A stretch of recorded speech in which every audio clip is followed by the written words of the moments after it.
আসসালামু আলাইকুম। এই দুনিয়াতে আসার আগে আমরা আর একটা জগতে ছিলাম। কেরে বারে কথা কন না কেন? ছিলেন না?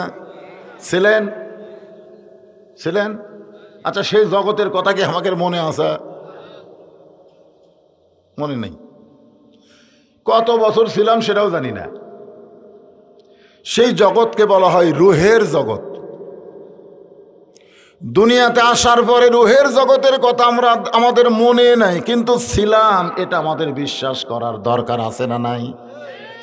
তাহলে আমাদের একটা জগৎ অতীত হয়ে গেল, এক জগৎ আমাদের অতীত হয়ে গেছে, রুহের জগৎ। সেই জগতের কথা আমাদের মনেই নাই। বর্তমানে আমরা যেই জগতে চলতেছি এই জগৎ হলো দুনিয়ার জগৎ। জোরে বলেন কিসের জগৎ? এই বর্তমান জগৎ থেকে আমাদের একটা ভবিষ্যৎ একটা জগৎ আছে। আপনারা বলেন তো সেই জগতের নাম কি? কিসের জগৎ? কেউ কেউ আখেরাত, কেউ কেউ কবর। আরে আখেরাত কবর থেকে পরে রে পাগলারা। আচ্ছা, আমরা যখন কবরে যাব তখন কি এই দুনিয়ার কথা আমাদের মনে থাকবে? থাকবে না? দেখছেন, যদি ফুলগুলো হয় অভিমানে ঝরে যায়, আমি মালা গেথে বলো কারে পরাবো, সে যে কেন এলো না, কিছু ভালো লাগে না, কবরে আসুক তারে হে আমি। তাহলে আপনারা বলেন তো মনে থাকবে কি থাকবে না? মনে থাকবি না মানে বলা হয়েছে, আল্লাহ রাসূল বলেছেন আর দুনিয়াও মাযিরাতুল আখিরাত। দুনিয়া হচ্ছে আখিরাতের আবার যোগ্য একটা জায়গা। এই আয়াতের তাফসীর পড়ে আমি দেখলাম রুহের জগতে আল্লাহ আমাদের একটা প্রশ্ন করেছিল। সেই প্রশ্নটা হলো আলাস্তু বিরব্বিকুম, আমি কি তোমাদের রব নই? আবার কবরের জগতে যাব তখন প্রশ্ন করা হবে মান রব্বুকা, তোমার রবকে। আপনারা বলেন তো রুহের জগতে যখন ছিলাম কি হলো রে বা, কি হয়েছে রে?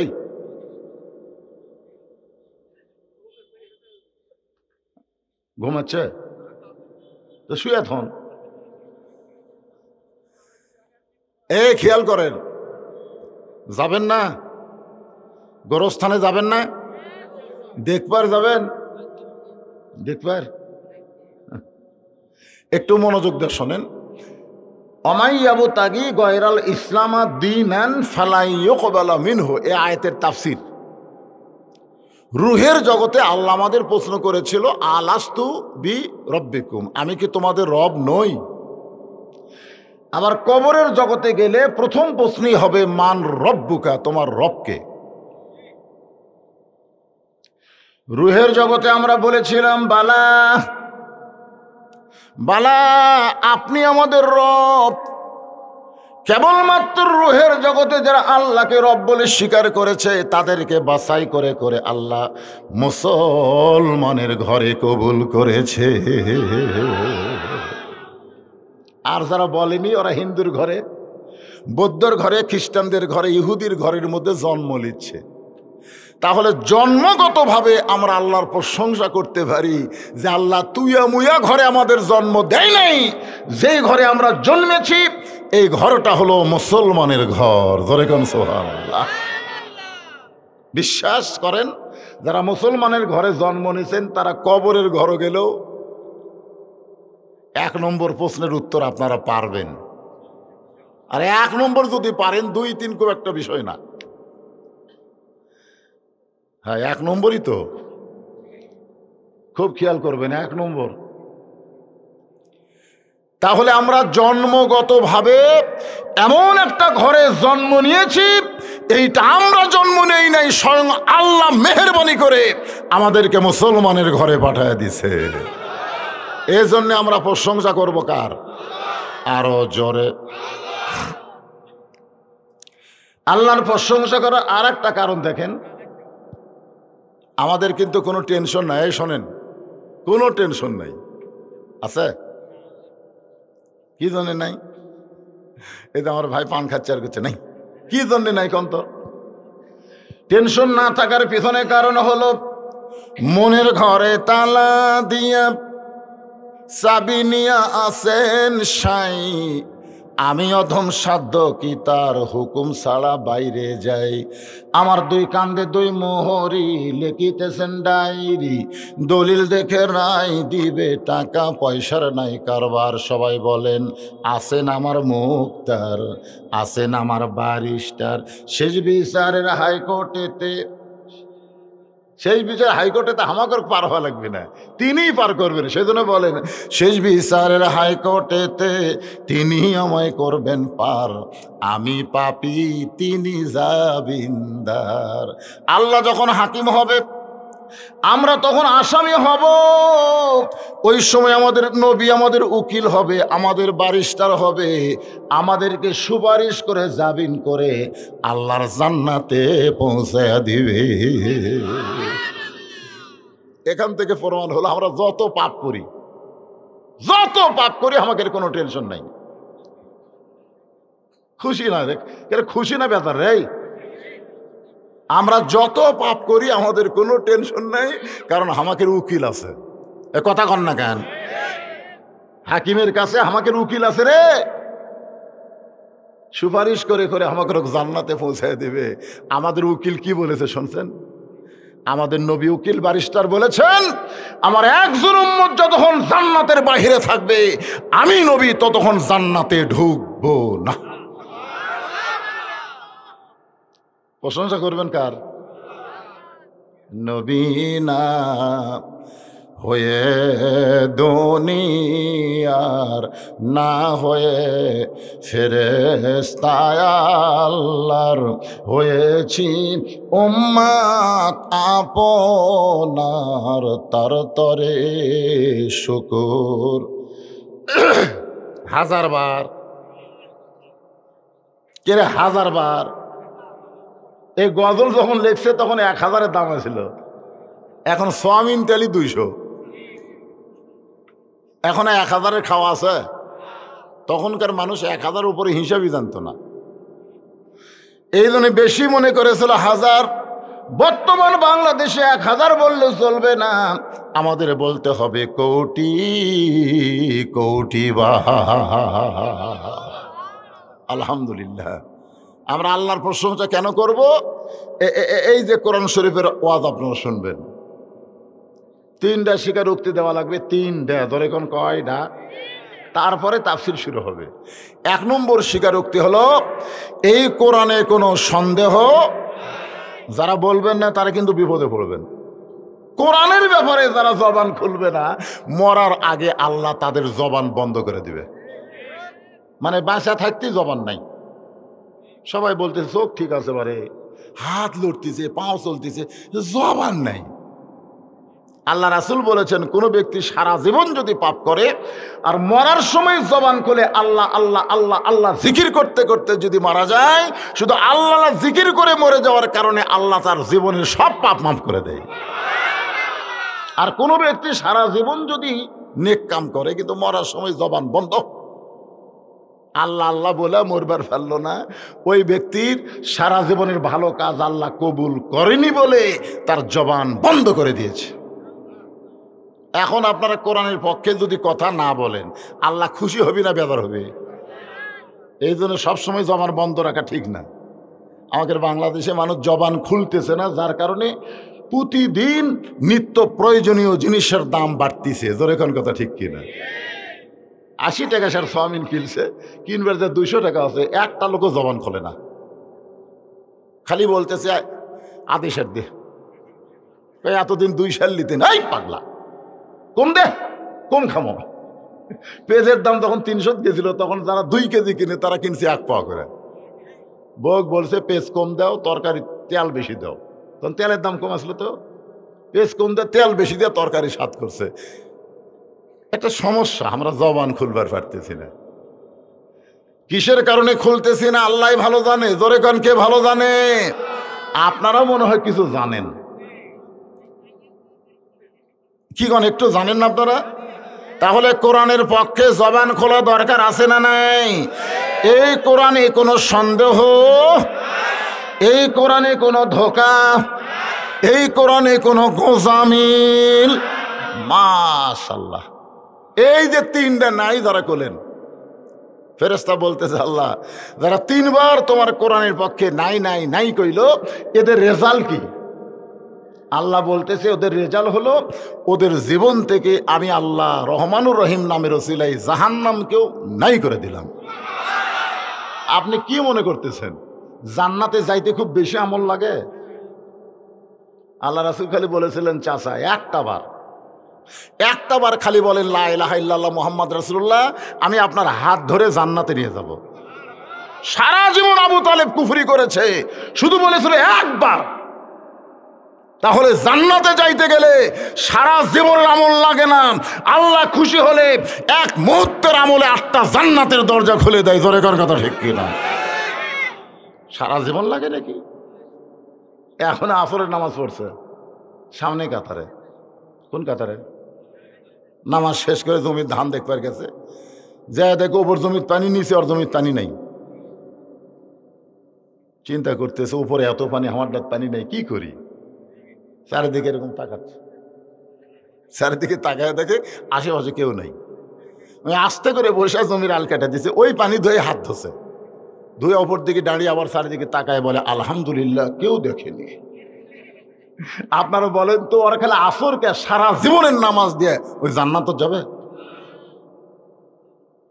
কারণ দুই কান্দের ফেরেশতাই বেজার হয়ে বলতেছে আল্লাহ এই শয়তান কয় কি? এই যে বলতেছে কেউ দেখেনি, তো আমরা ঘুম পাড়তেছি। তোমার দুই কান্দে দুই মুহুরি লেখিতেছেন ডায়েরি। সবাই বলেন দুই কান্দে দুই মুহুরি লেখিতেছেন ডায়েরি। দলিল দেখে রায় দিবে, কি দেখা রায় দিবে? দলিল দেখে রায় দিবে, টাকা পয়সার নাই কারবার, আমি পাপী তিনি জামিনদার। তো খুব খেয়াল করবেন, বেশি লাগবে না। ও যদি খালি যদি বলতো আজকে চারিদিকে দেখছে কেউ নাই, কিন্তু আসল দিকে দেখেনি। আজকে বাংলার মুসলমান আমরা চারিদিকে দেখতেছি, কিন্তু আসল দিকে আমরা দেখতেছি না। ধরে এখন কথা ঠিক কিনা? খালি চারিদিকে দেখতেছি, পুলিশ আছে, র্যাব আছে, বর্তমান ক্ষমতাসীন সরকারি ক্যাডার আছে। দেখা দুই কান্দে দুই ফেরেশতা কয় শয়তান চারিদিকে দেখিস রে, পুলিশ ধরার চিন্তা করিস, ঘাটার মধ্যে তোকে আজরাইল ধরবি রে পাগলা, আজরাইল ধরবি। পুলিশ ধরলে ছাড়বে, কিন্তু আজরাইল ধরলে আর ছাড়বে না। তোর কোন কথা ঠিক? আজকে যারা এখানে আমরা বসেছি, এ কোরআনের সূরা আসরের তাফসীর হবে, মনোযোগ দিয়ে শোনা লাগবে।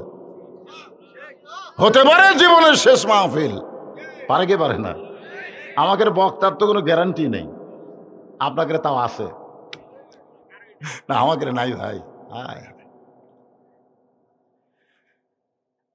এখান থেকে বাড়ি যাওয়ার কোনো গ্যারান্টি, কবরে যাওয়ার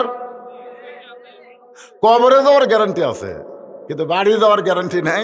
অথচ আমরা বাড়ি যাওয়ার চিন্তা করি, কবরে যাওয়ার চিন্তা করি না। জোরে কোন কথা ঠিক কি না? এই জন্য আল্লাহ আফসোস করে বলেছেন ইয়া আইয়ুহাল্লাযীনা আমানুত্তাকুল্লাহা হাক্কা তুকাতিহি ওয়া লা তামুতুন্না ইল্লা ওয়া আনতুম মুসলিমুন।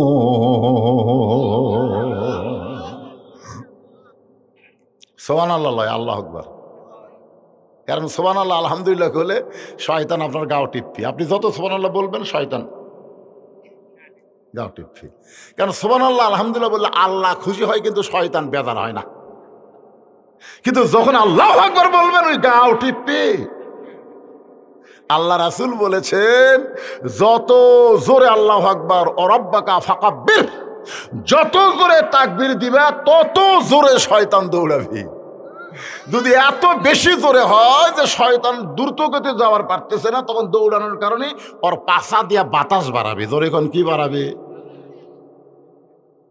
তাহলে কোরআন তেলাওয়াত শোনার পরে সুবহানাল্লাহ বলা যাবে না, বলতে হবে আল্লাহু আকবার। জোরে কোন কি বলতে হবে? কেন বলা লাগবে সেটাও আল্লাহ বলেছেন, ওয়াইজা তুলিয়াত আলাইহিম আয়াতুহু জাদাতুহুম ঈমানাও ওয়া আলা রাব্বিহিম ইয়াতাওয়াক্কালুন। আপনার বলেন তো বাংলাদেশে বড় বড় দল আছে না নাই? আপনার সত্যি করে বলেন তো ওই দলের মধ্যে কিন্তু সুবহানাল্লাহ আছে, আছে আছে, আলহামদুলিল্লাহ আছে, কিন্তু আল্লাহু আকবার না। না, আমি বড় দলের কথা বলতেছি। এলিয়া দল তো খাটো দল, ছোট দল। আমি চিন্তা করে কই এরা মুসলমান দাবি করে, অথচ আল্লাহু আকবার স্লোগান দিবার পারে না। যদি কেউ ভুল করে দেয় সাথে সাথে ওর নাম করবি থেকে কেটে দিবি, কেন তুই আমাকে এই স্লোগান দিল কেন? এটা তো অমুক দলের স্লোগান। আল্লাহু আকবার কি কোনো দলের না মুসলমানের? হ্যাঁ, ধরে কোন মুসলমানের না কোনো দলের? তাহলে আমরা যারা এখানে বসে আছি আল্লাহু আকবার বলতে আমাদের কোন আপত্তি? লিল্লাহে তাকবীর, সুবহানাল্লাহ। এখন আসেন, আল্লাহ বললেন ওয়াল আসরে ইন্নাল ইনসানা লাফি খুসর। সময়ের কসম করলেন আল্লাহ। আসর মানে সময়, আসর একটা নামাজ, ধরে কোন ঠিক কিনা? আসর হলো সময়, সময়ের কসম কে করলেন? আচ্ছা, এত কিছু থাকতে আল্লাহ সময়ের কসম কেন করলেন? যে সময়ে সূরা আসর নাজিল হয়েছে সেই সময়টা ভালো সময় ছিল না। বর্তমানে বাংলাদেশে যে আসরের তাফসির শুনবেন এই সময়টাও কিন্তু খুব একটা ভালো সময় না। কারণ ডিসেম্বরের 18 তারিখ পর্যন্ত অবস্থা খুব খারাপ ছিল। প্রত্যেকটা মুসলমানের, অনেক মুসলমানের বাড়িতে আর্জেন্টিনা ব্রাজিলের পতাকা আমরা দেখছি। ধরে কোন কথা ঠিক কিনা? আপনারা বলেন তো, মুসলমানের সন্তান হয়ে ইহুদি খ্রিস্টানদের পতাকা উড়ায়, জার্সি গাওয়াত দেয়, এই সময় খুব ভালো? আপনারা বলেন তো, রাত 3টা পর্যন্ত খেলা দেখা ফজরের সময় যারা ল্যাব গরম করে এই সময় খুবই ভালো? বাপ আজান শুনে নামাজ পড়বার যাচ্ছে, বাপ চিন্তা করে আমার ছেলে 3টা পর্যন্ত হইচই করলো, সেই ছেলে গেল কোথায়? জানলা দিয়ে তাকায় দেখে পাও নাই মাথাও নেই। মানে আজান শোনার পর এত বিরক্ত হচ্ছে, কম্বল টানা মাথার উপর দিছে, পাও টানা বুকের কাছে থসে। বাপ কয় কে রে, এটা কি চাউলের বস্তা ঢাকা নাকি? আস্তে আস্তে দরজা খুলে ছেলের উপর থেকে কম্বল টান দিছে, টান দিয়া দেখতেছে কম্বলের তলে বেটার সাইজ আর সকালবেলা সাইড ঠিবে কুত্তার সাইজ, একই সাইজ। আপনার বলেন এই সময় ভালো না খারাপ? বাবার উচিত কি? আপনারা বলেন তো, আল্লাহ বললেন কু আনফুসাকুম ওয়া আহলিকুম নার। জাহান্নামের আগুন থেকে যদি বাঁচতে চাও তাহলে তুমি বাবা একলা বাঁচলে হবে না, তোমার আহাল পরিবার নিয়ে বাঁচা লাগবে। হুকুম কার? তাহলে বেটা ল্যাপের তলে কুত্তার আমল করতেছে, এমন সময় বাপের কাম কি? আল্লাহ বললেন ইন্নাল ইনসানা লাফি খুসর। নিশ্চয় মানুষগুলো ক্ষতির ভিতরে, মানুষগুলো ক্ষতির মধ্যে পড়বে না। বাপের কাম হলো বেটাকে টান দিয়ে তুলতে, ওঠ ওঠ ওঠ, আমাকে আব্বা বলে ডাকিস আর আল্লাহর আযান শুনে ঘুম পাড়িস। ওঠ শয়তান, ওঠ ওঠ ওঠ। 3টা পর্যন্ত খেলা দেখলি আর ফজরের সময় ঘুমায় গেলি। ব্যাটারে তুলে নিয়ে উজু করে মসজিদের সামনে কাতারে ফেরেশতাকে আল্লাহ রেজাল্ট কি? আল্লাহ বলতেছে বাপ বেটা একসাথে জান্নাতি, একসাথে জান্নাতের জন্য। আর বেটা ঘুমের মধ্যে থুইয়া বাবা যায় সামনে কাতারে নামাজ পড়তেছে। নামাজ শেষ হলে ফেরেশতাকে আল্লাহ রেজাল্ট কি বলে? যতই পড়ুক জান্নাতে যাবে না, জান্নাতে যাবে না। কারণ জান্নাতে যাবার গেলে সকলে মিলে যাওয়া লাগবে, একলা যাওয়ার কোনো সুযোগ নেই। আল্লাহ বলেছে ফেরেশতারা অমুক এলাকা ধ্বংস করে দিয়েছে, যাও। বলে কিভাবে ধ্বংস করবো আল্লাহ? বলে পাহাড় চাপা দিয়ে মারো। এলাকা ধ্বংস করতে এসে ফেরেশতারা দেখতেছে এক ব্যক্তি নামাজের শেষ দাঁত আছে, নামাজের শেষ দাঁত। ফেরেশতা কয় আল্লাহ এক ব্যক্তি নামাজের সেজদা দিছে, ওরে কি আমরা সইরা থেকে ধ্বংস করব নাকি? আল্লাহ বলতে সবাইকে একবার পাথর চাপা দে আর সেজদাকারী দুইবার দে, দুইবার দে। ফেরেশতা কয় আল্লাহ আপনি সেজদাকারীর উপর এত গরম কেন? বলে ই হলো সবচাইতে বড় নাফরমান, ওই একলা জান্নাতে যাবে, আশেপাশের লোক জান্নাতে যাবে কি যাবে না এই চিন্তা ওই করতেছে না। আসুন সূরা আসরের তাফসীর শোনেন। আল্লাহ সময়ের কসম করে বললেন ইন্না মানে নিশ্চয়, ইনসান মানে মানুষ, লাফি মানে ভিতরে, খুসরুন মানে ক্ষতি। সময়ের কসম করে আল্লাহ বলতেছেন নিশ্চয় মানুষগুলো ক্ষতির ভিতরে। এটা কোন মানুষ? না না না না, আপনার পাইকারি হার লয়তো গোটা সুরের কি তাফসীর হচ্ছে? কেবল আয়াতের অর্থ হচ্ছে ইন্না মানে নিশ্চয়, ইনসান মানে মানুষ। ইনসান মানে কি মানুষ? এই মানুষের মধ্যে মানুষ এটা কি শব্দ? না না এদের একটা নাই, পুরুষ লিঙ্গ স্ত্রীলিঙ্গ উভয় লিঙ্গ, ঠিক আছে আলহামদুলিল্লাহ। মানে ইনসানের মানে পুরুষও আছে নারীও আছে, যেরকম ঠিক কিনা। কিন্তু স্বাধীনতার 50 বছর পরে এইবারে বাংলাদেশে একটা হিজড়া চেয়ারম্যান হচ্ছে, যেরকম কি চেয়ারম্যান? তাহলে ওই কার মধ্যে আছে? আমাকে একজন প্রশ্ন করছে হুজুর মেয়ে মানুষ মারা গেলে আমরা 5 কাপড় দেই, পুরুষ মানুষ মরলে আমরা 3 কাপড় দেই, কিন্তু হিজড়া মরলে কয় কাপড়? আমার তো মাথা ঘুরবার ধরলো। ঠিকই তো তাই, মানে আজ পর্যন্ত আমার এলাকার কোনো হিজড়া মরেইনি, আমি কাপড়ের খবরও জানি না। তা আমার কাছে জানবার চালু হুজুর ফতুয়া দেন, আপনি মুফতি মানুষ, কি হুজুর? আমি চিন্তাত পড়ে গেলাম, বহু হুজুরক মোবাইল করলাম, সবাই কয় আমরা তো। কিন্তু তানবিহুল গাফিলিন ইমাম গাজ্জালী রহমতুল্লাহ আলাইহি লিখেছেন হিজরা জীবিত অবস্থায় যদি মেয়ে মানুষের সঙ্গে থাকে তাহলে মরে গেলে তাকে 5 কাপড়, আর জীবিত অবস্থায় যদি পুরুষের সঙ্গে ঘোরাফেরা করে তাহলে মরার পরে তাকে 3 কাপড়। এই জন্য ইমাম গাজ্জালীকে বলা হয় হুজ্জাতুল ইসলাম, ইসলামের দলিল। ধরে কোন সুবহানাল্লাহ। এখন আপনাদের কাছে আমার প্রশ্ন হলো যে হিজরা জন্ম কেন নেই?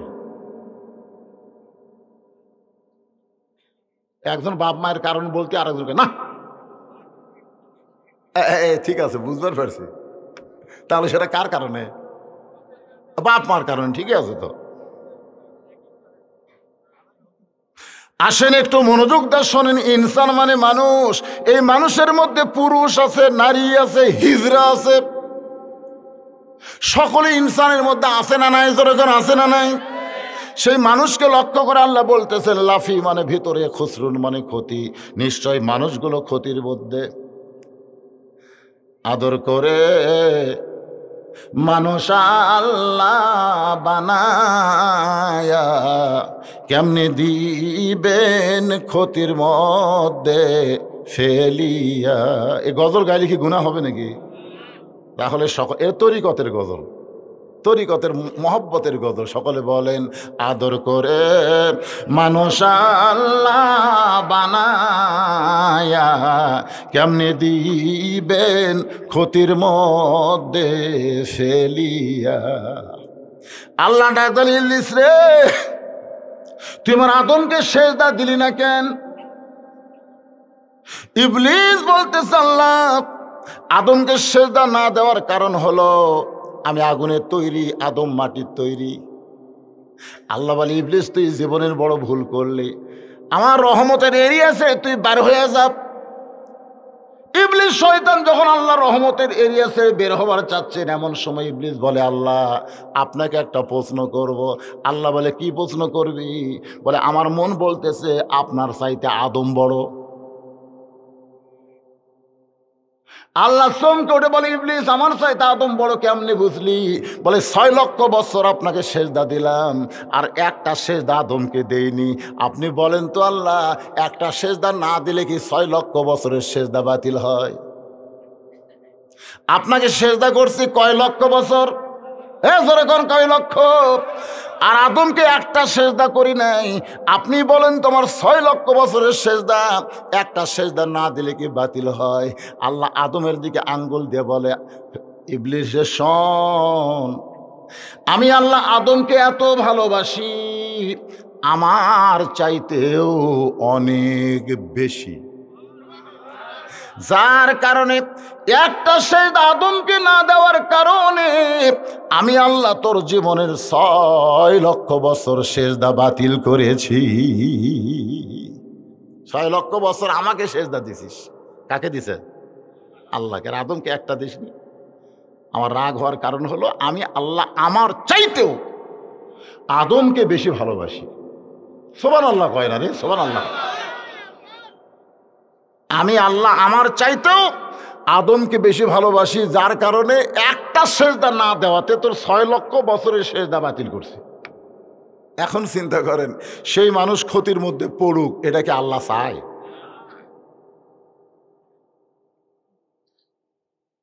কি রে, ফতুয়া চাচ্ছে নাকি? এখনই এখনই কা ফতুয়া? মানুষ মারা গেলে আমরা যে বড় করে খাওয়া দেই, এতে সেই খাওয়াতে মৃত ব্যক্তির গুনাহ মাফ হয় কি, নাকি সেই টাকা মসজিদ মাদ্রাসা দিতে বেশি কাজ হয়? খাওয়া দাওয়া ইসলামের বিধি নিষেধ আছে কিনা? এই খাওয়া কোন দিন নিষেধ হয়? সমানে খাও। দুনিয়াটা মস্ত বড়, খাওয়া দাওয়ার ফুর্তি মারো, কোন কথা ঠিক কিনা? যেগুলো আসবে আপনি কাল থুবেন, পরে উত্তর দেওয়া হবে। তাহলে আমার সঙ্গে একটাবার অন্তর থেকে বলেন, আদর করে মানুষ আল্লাহ বানায়া কেমনে দিবেন ক্ষতির মধ্যে ফেলিয়া। আল্লাহ বললেন, ইল্লাল্লাযীনা আমানু ওয়া আমিলুস সলিহাতি ওয়া তাওয়াসাউ বিল হক ওয়া তাওয়াসাউ বিস সবর। ক্ষতির মধ্যে তারা পড়বে না যারা 4টা কাজ করবে। এখানে 4টা বিষয় আলোচনা হবে।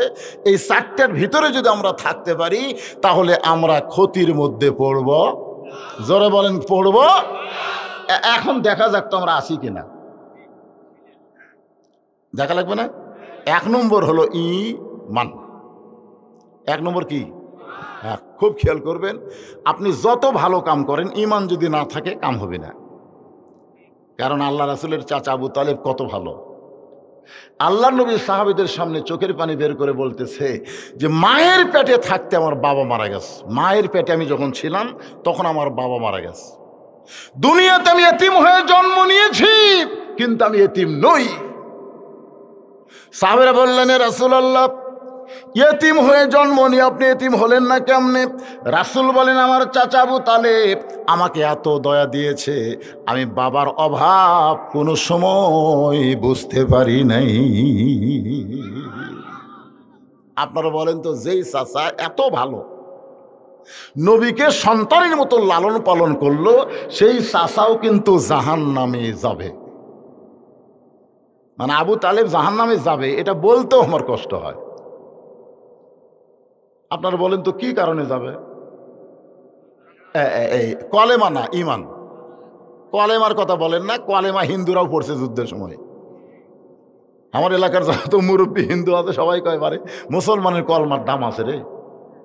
আমি কইলাম, তোমরা হিন্দু হয়ে মুসলমানের কলমার দাম কেমনে বোঝো? বলে 71 সালে বুঝেছি। আর্মিরা ঢুকলেই বুঝতো, বলতো কোন হো, বলা লাগতো মুসলমান, কলমা বাতাও। হিন্দুরা খালি লা ইলাহা ইল্লাল্লাহ মুহাম্মদ রাসূলুল্লাহ কইছে, আর্মিরা কয় বিলকুল ঠিক হয়, ঠিক হয়, ঠিক হয়। এখন বলেন তো, হিন্দুরা সেই কলমার উপরে আছে? তাহলে কলমা পড়লে হবে না। ঈমান জিনিসটা রাসূল ব্যাখ্যা করলেন। আমার এই রাসূলের ব্যাখ্যাটা শোনেন। ইকরার বিল লিসান, তাসদিকু বিল জানান, আমল বিল আরকান, এরই নাম হলো ঈমান। জবানে বলতে হবে, জবানে বলতে হবে লা ইলাহা ইল্লাল্লাহ। শুধু জবানে। এ ছেলেরা, এই যুবকেরা, তোমরা একটু মনোযোগ দিয়ে শোনো, তোমাদের জন্যই তো আজ এমন নষ্ট হয়ে গেছে ভাই। একটা মোবাইল হাতত পাইয়া এরা যে কি হচ্ছে বুঝলেন? জিবরাইল এসেও যদি বাংলাদেশে ওয়াজ করে, এরকম ভালো করে পারবি না। আসলেই পারবে না, এত নষ্ট হয়ে গেছে, এত নষ্ট হয়ে গেছে এই ছেলেরা একটা মোবাইল পায়া। এরকম ভালো করার কোনো ওয়াজ বাংলাদেশে নাই। জিব্রাইল যদি, আমি তো বজলুর রশিদ কি রে, সং জিব্রাইলও যদি এই তেজোতে ওয়াজ করে, এই যুবকেরা ভালো হবি না। ওরা মগরিবও পড়েনি, এসাও পড়েনি, ফজরও পড়বি না। তোর কোন কথা ঠিক কিনা? ওরা যা আসলো তাই। এদেরকে ভালো করতে গেলে একটা জিনিস লাগবে, আমি সেই জিনিসটা আজকে আপনাকে দিয়ে যাবো। এদেরকেও ভালো করার ওষুধ আছে। ওষুধ নাই? আছে। হ্যাঁ, সব ওষুধই আল্লাহ কোরআনের মধ্যে দিয়েছেন। ওষুধ সম্পর্কে একটু শোনেন। আল্লাহ বলতেছেন, অনুনাজ্জিলু মিনাল কুরআনি মা হুয়া শিফাউ ওয়া রাহমাতুল লিল মুমিনিন। ওরা যদি মুমিন হয়, এই যুবকেরা যদি মুমিন হয়, এখানে বলা হয়েছে রাহমাতুল লিল আলামিল্লাহ মুমিনিন। কি বুঝলেন? অনুনাজ্জিলু মিনাল কুরআনি মা হুয়া শিফাউ ওয়া রাহমাতুল লিল মুমিনিন। আলামিল্লাহ রে মুমিনিন। হ্যাঁ, এরা যদি মুমিন হয়, আল্লাহ বলেছেন এই কোরআনকে নাজিল করেছি মুমিনদের যাবত রোগের শেফা হিসাবে। এই যুবকদেরকে যদি আমরা ভালো করতে চাই, তাহলে ওয়াজ দেয়া ভালো হবে না, এই কোরআনের সমাজ বাংলাদেশে চালু করতে হবে। ধরে কোন ঠিক কিনা? বর্তমানে সরকারের আইন দিয়ে এরা ভালো হবে? এরকম সাইজ করবার গেলে কোরআনের আইন লাগবে, কোরআনের আইন। তাহলে আমাদের বাংলাদেশে আল্লাহর কোরআনের আইন চালু হওয়া দরকার আছে না নাই?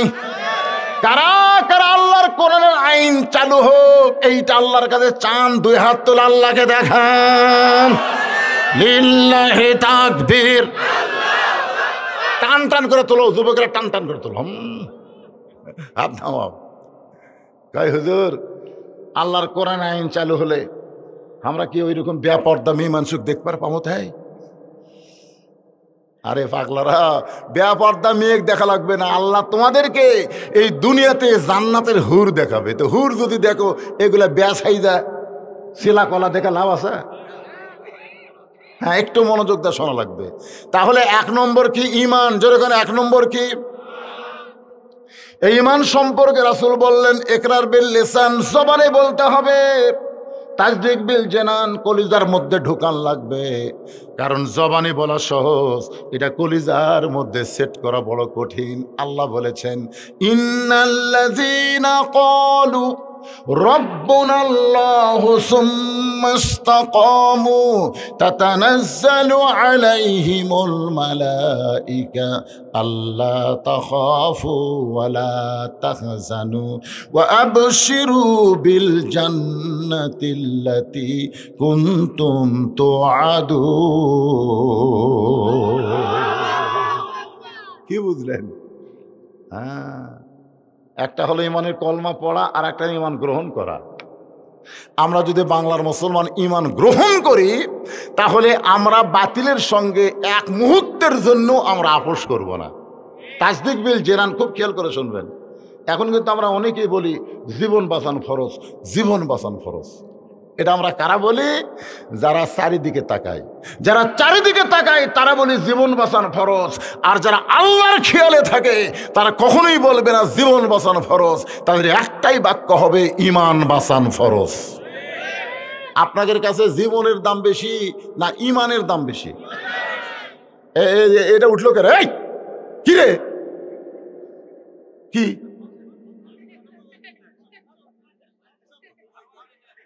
আশ্চর্য! এরকম ছাড়া দেন না ভাই, এরা রেখে শেষ হয়ে গেছে। ওর পকেট হাতে দেখেন মোবাইল আছে। হ্যাঁ, এই তোর কি হলো রে ক্যামেরা আলাদা? আগে ঘন ঘন সব পাড়াতে আসতাম, তোর এখন ঠিক কিনা?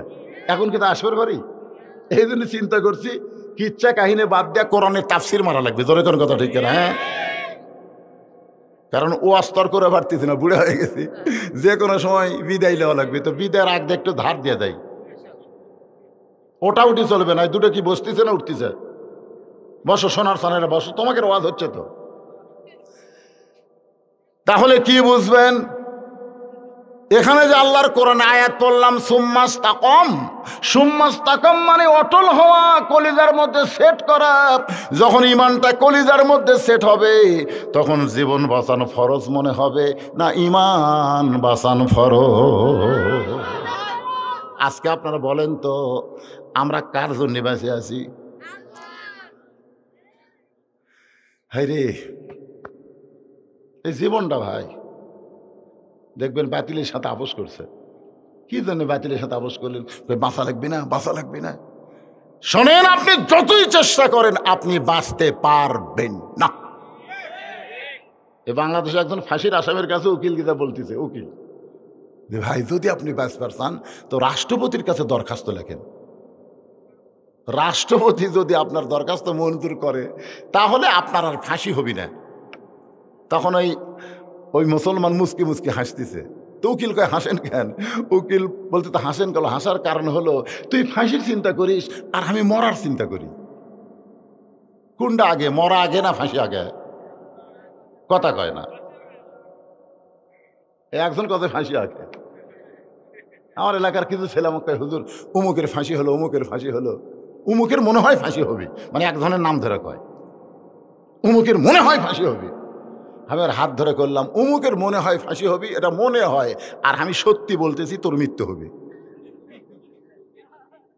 চমকে উঠছেন? চমকে উঠল গা।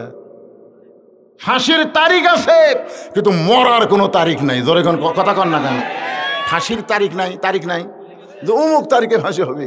আর আমরা যারা মরার আসে আমাকে তারিখ আছে।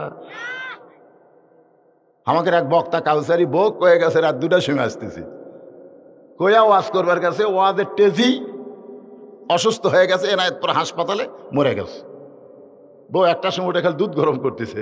ইতিমধ্যে সাহাবি মোবাইল করছে, খবর কি? বলে কখন, কোথায়, তোমরা আসতেছে না কেন? হুজুর মরে গেছে। এতদিন বউ খালি চিন্তা করছে কাউসারি যান পুলিশ না ধরে, আজরাইলে ধরবি, এই চিন্তা করেনি। একটু মনোযোগ দিয়ে শুনতে হবে। যুবক বলেন, মুরব্বী বলেন, সকলের জন্য বলতেছি, যে কোনো সময় আমাদের মৃত্যু আছে না নাই? যত চেষ্টা করি আমরা জীবন বাঁচাবার পারবো না। ফাঁসির আসামি বলতেছে আমার জীবনে আমি 3 জন রাষ্ট্রপতি মরা দেখছি। যার কাছে দরখাস্ত লিখবার বলতেছ, এরকম 3 জন রাষ্ট্রপতিকে আমি ক্ষমতায় মরা দেখছি, ক্ষমতায় থাকতে মরা দেখছি। একটা হলো বঙ্গবন্ধু শেখ মুজিবুর রহমান, ক্ষমতায় থাকা অবস্থায় মারা গেছে। 2 নম্বর জিয়াউর রহমান, ক্ষমতায় থাকা অবস্থায় মারা গেছে। 3 নম্বর জিল্লুর রহমান, যারা ক্ষমতায় থাকতে নিজেই বাঁচে না, তাদের কাছে বাঁচার দরখাস্ত কোনো ইমানদার লিখবে না। ইমানদার দরকার হলে ফাঁসির মঞ্চে যাবে, কিন্তু রাষ্ট্রপতির কাছে বাঁচার দরখাস্ত লিখবে না। কারণ ইমানদারের কাছে জীবনের কোনো দাম নাই, ইমানের বড় দাম। রাসূল বললেন আমল বিল আরকান, আমলের মাধ্যমে প্রকাশ করা লাগবে।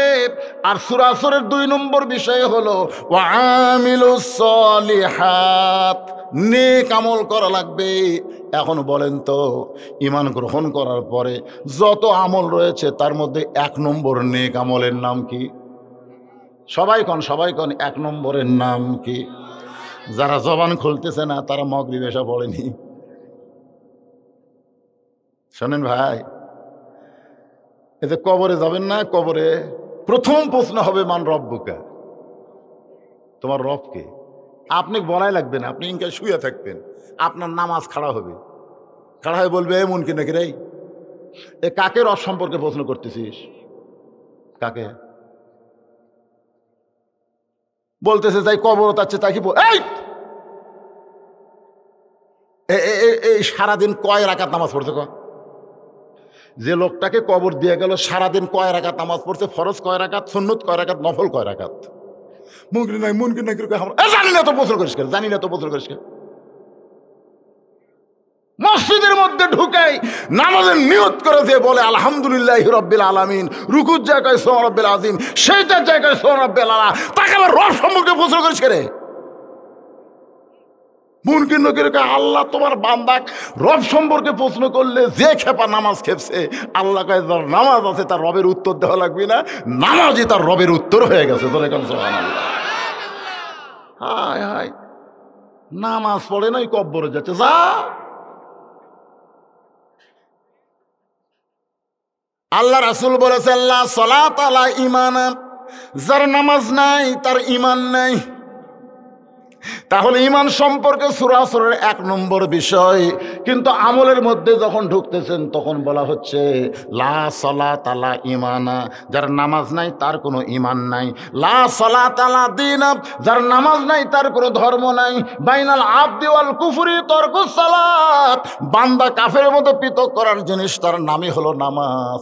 যারা নামাজ আদায় করবে তারা হলো বান্দা, আর বান্দার জন্য ঘোষণা হলো ফাদখুলি ফি ইবাদি ওয়াদখুলি জান্নাতি। এটা আজকে 10,000 টাকা 5,000 টাকা এরকম টাকা দান করলেন না, এই টাকা দান করার কারণে আল্লাহ আপনাকে জান্নাত দিবি। সুবহানাল্লাহ পরে কোন, আগে শোনেন, কিছু না বুঝাই কেবল শুরু করতে সুবহানাল্লাহ, দেখি কি কয় আল্লাহ। আল্লাহ বলে দানকারী মাদ্রাসা মসজিদ গোরস্থানে জায়গার টাকা দান করছো, জান্নাতে যাও। বলার সাথে সাথে আপনার দৌড় মারবেন, কিন্তু জান্নাতের দরজা যায় দেখবেন বিশাল একটা তালা। তালা দেখে বলবে আল্লাহ জান্নাত দিলেন কিন্তু তালা খেন, আল্লাহকে চাবি তোর কাছে আছে, হাইতে দেখ। যারা খালি জুম্মার নামাজ পড়ছে তাদের কাছে একটা চাবি আছে, ওই চাবি বাইর করে তালার মধ্যে ঢুকবি ঠিকই, কিন্তু ঘুরবি না। ঢুকছে ঘুরবি না, ঢুকছে ঘুরবি না।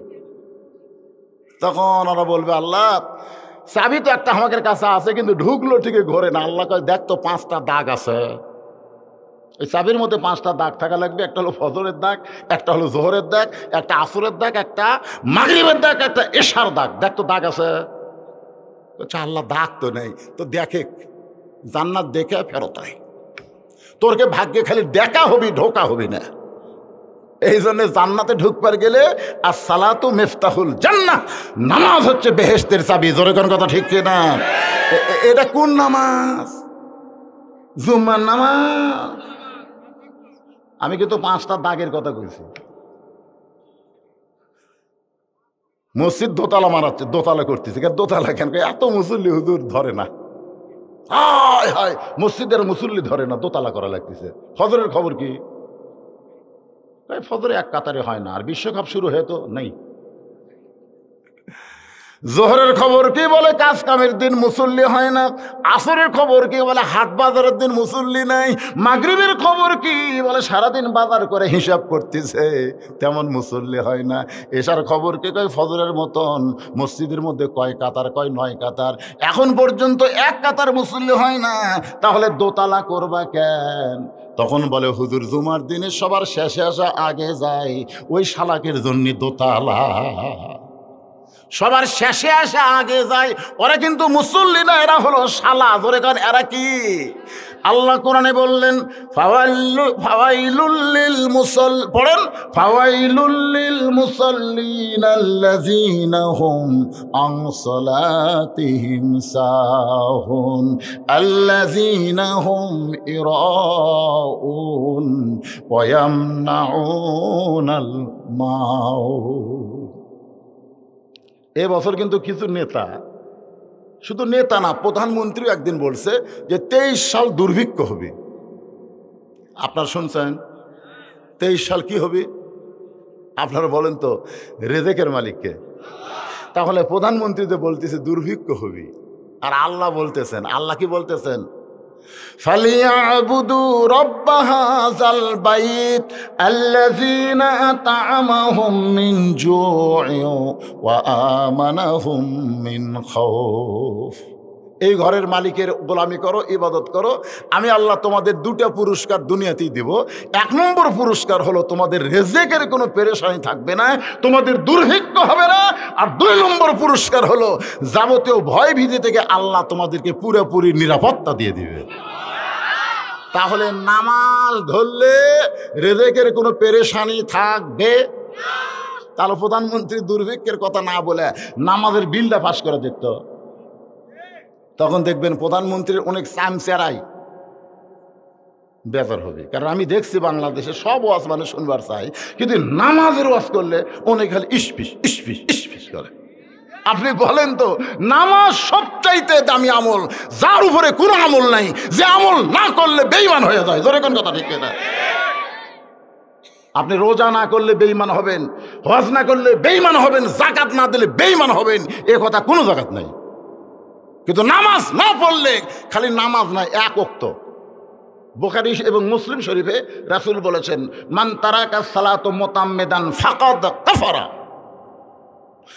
এক ওয়াক্ত নামাজ যদি কেউ ইচ্ছা করে বাদ দেয়, সে কাফের হয়ে গেল, কাফের হয়ে গেল, কাফের হয়ে গেল। ফিরে যারা মাগরিব এশা পড়েননি, ফজর আগে যদি আপনি মরেন, এই গোরস্থানে থুইয়া দোয়া করতেছে, আল্লাহ আল্লাহ কয়, বেনামাজি গরু তাচ্ছিস, কবরে যাচ্ছিস, তোর জন্য গোটা পৃথিবীর সব মলবি কানলেও লাভ হবি না, কোনো লাভ নাই। যার ফরজ নামাজ বাদ গেছে, তার জানাজা দেওয়া একটা কবিরা গুনাহ, জানেন? ফরজ আইন জোহরের নামাজ বাদ দিয়েছে, ই মরছে, আসরের সময় জানাজা করতে, জানাজা ফরজে কেফায়া, ওই ফরজে আইন যে বাদ দেম হলো। কি মনে করতেছেন? কোনো দোয়া লাগবে না। নামাজ পড়ে মারা গেছে, নামাজই তার জন্য বড় দোয়া হয়ে গেছে। নামাজকে দোয়া বলা হয়, খালি নামাজের এক অর্থ না, নামাজ মানে দোয়া। আল্লাহর বান্দার একটু মনোযোগ দিবেন। পুরুষ মানুষের জন্য 1 নম্বর আমল হলো নামাজ, নারীদের জন্য 1 নম্বর আমল কিন্তু নামাজ না। আমার মায়েরা পর্দার অন্তরালে বসে আছে, অনেক দিন পর আমি আইসি একটু ওয়াজ শুনবে, ধরে কোন ঠিক কিনা? তাহলে পুরুষের জন্য 1 নম্বর আমলের নাম কি? আর নারীদের জন্য 1 নম্বর আমল কিন্তু নামাজ না, নারীদের জন্য 1 নম্বর আমল হলো পর্দা। কারণ পর্দা যদি না থাকে, ওই নারীদের কোনো আমল আল্লাহর দরবারে কবুল হবে না। আমার মায়েরা যারা আছেন, একটু মনোযোগ দিয়ে শুনবেন। এই পর্দাটা কি বোঝানোর জন্য বলতেছি। কতকগুলা মেয়ে মানুষ মা ফাতেমার সঙ্গে দেখা করতে চায়, কতকগুলা মেয়ে মানুষ মা ফাতেমার সঙ্গে দেখা করবে। কার সঙ্গে? মেয়ে মানুষ মেয়ের সঙ্গে দেখা করবে, সে মেয়েটার নাম হলো ফাতেমা। যেই ফাতেমার সম্পর্কে বলা হয়েছে সাইদাতুন নিসায়ে আহলেল জান্নাহ, ফাতেমা তুজ জোহরা।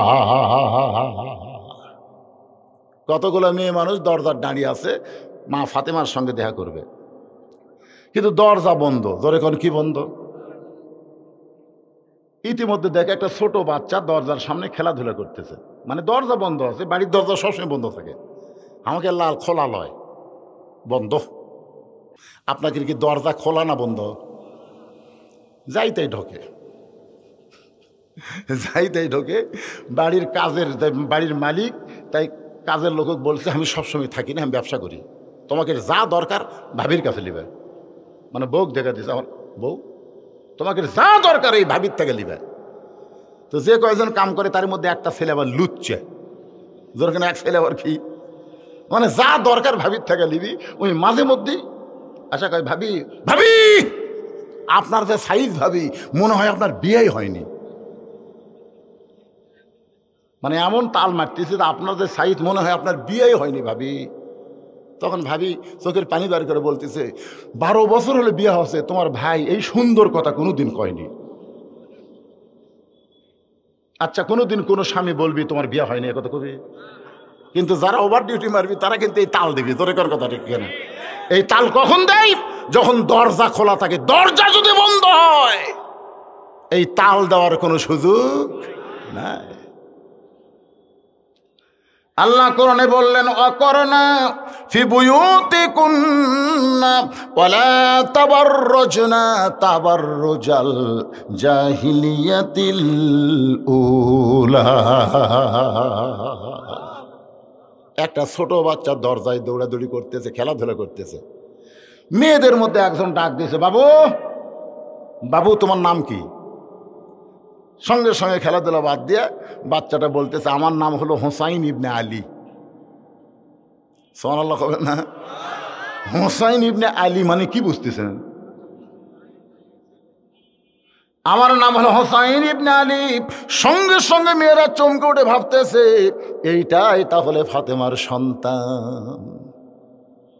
বাবা আনন্দে মাতিয়া সাগরে ভাসাইয়া সেই যে চইলা যায় খবর লয় না। মাজন ধরিয়ায়ু দরে কতই কষ্ট করে, ধরিয়ায়ু দরে কতই কষ্ট করে, 10 মাস পরে পায় প্রসবের বেদনা। এমন দরদি ভাবে কেউ হবে না আমার মা, মা গো।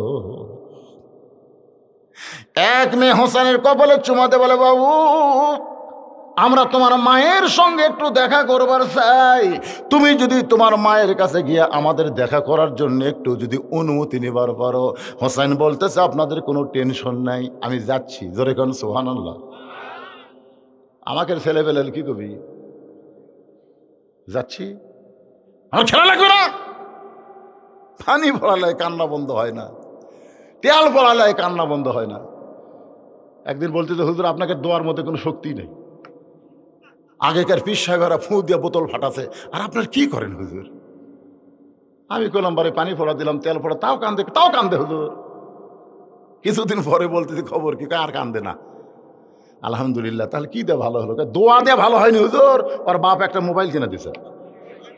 এখন যেই কান্দে আমরা খেলা বের করে দিই, খেলা দেখে না।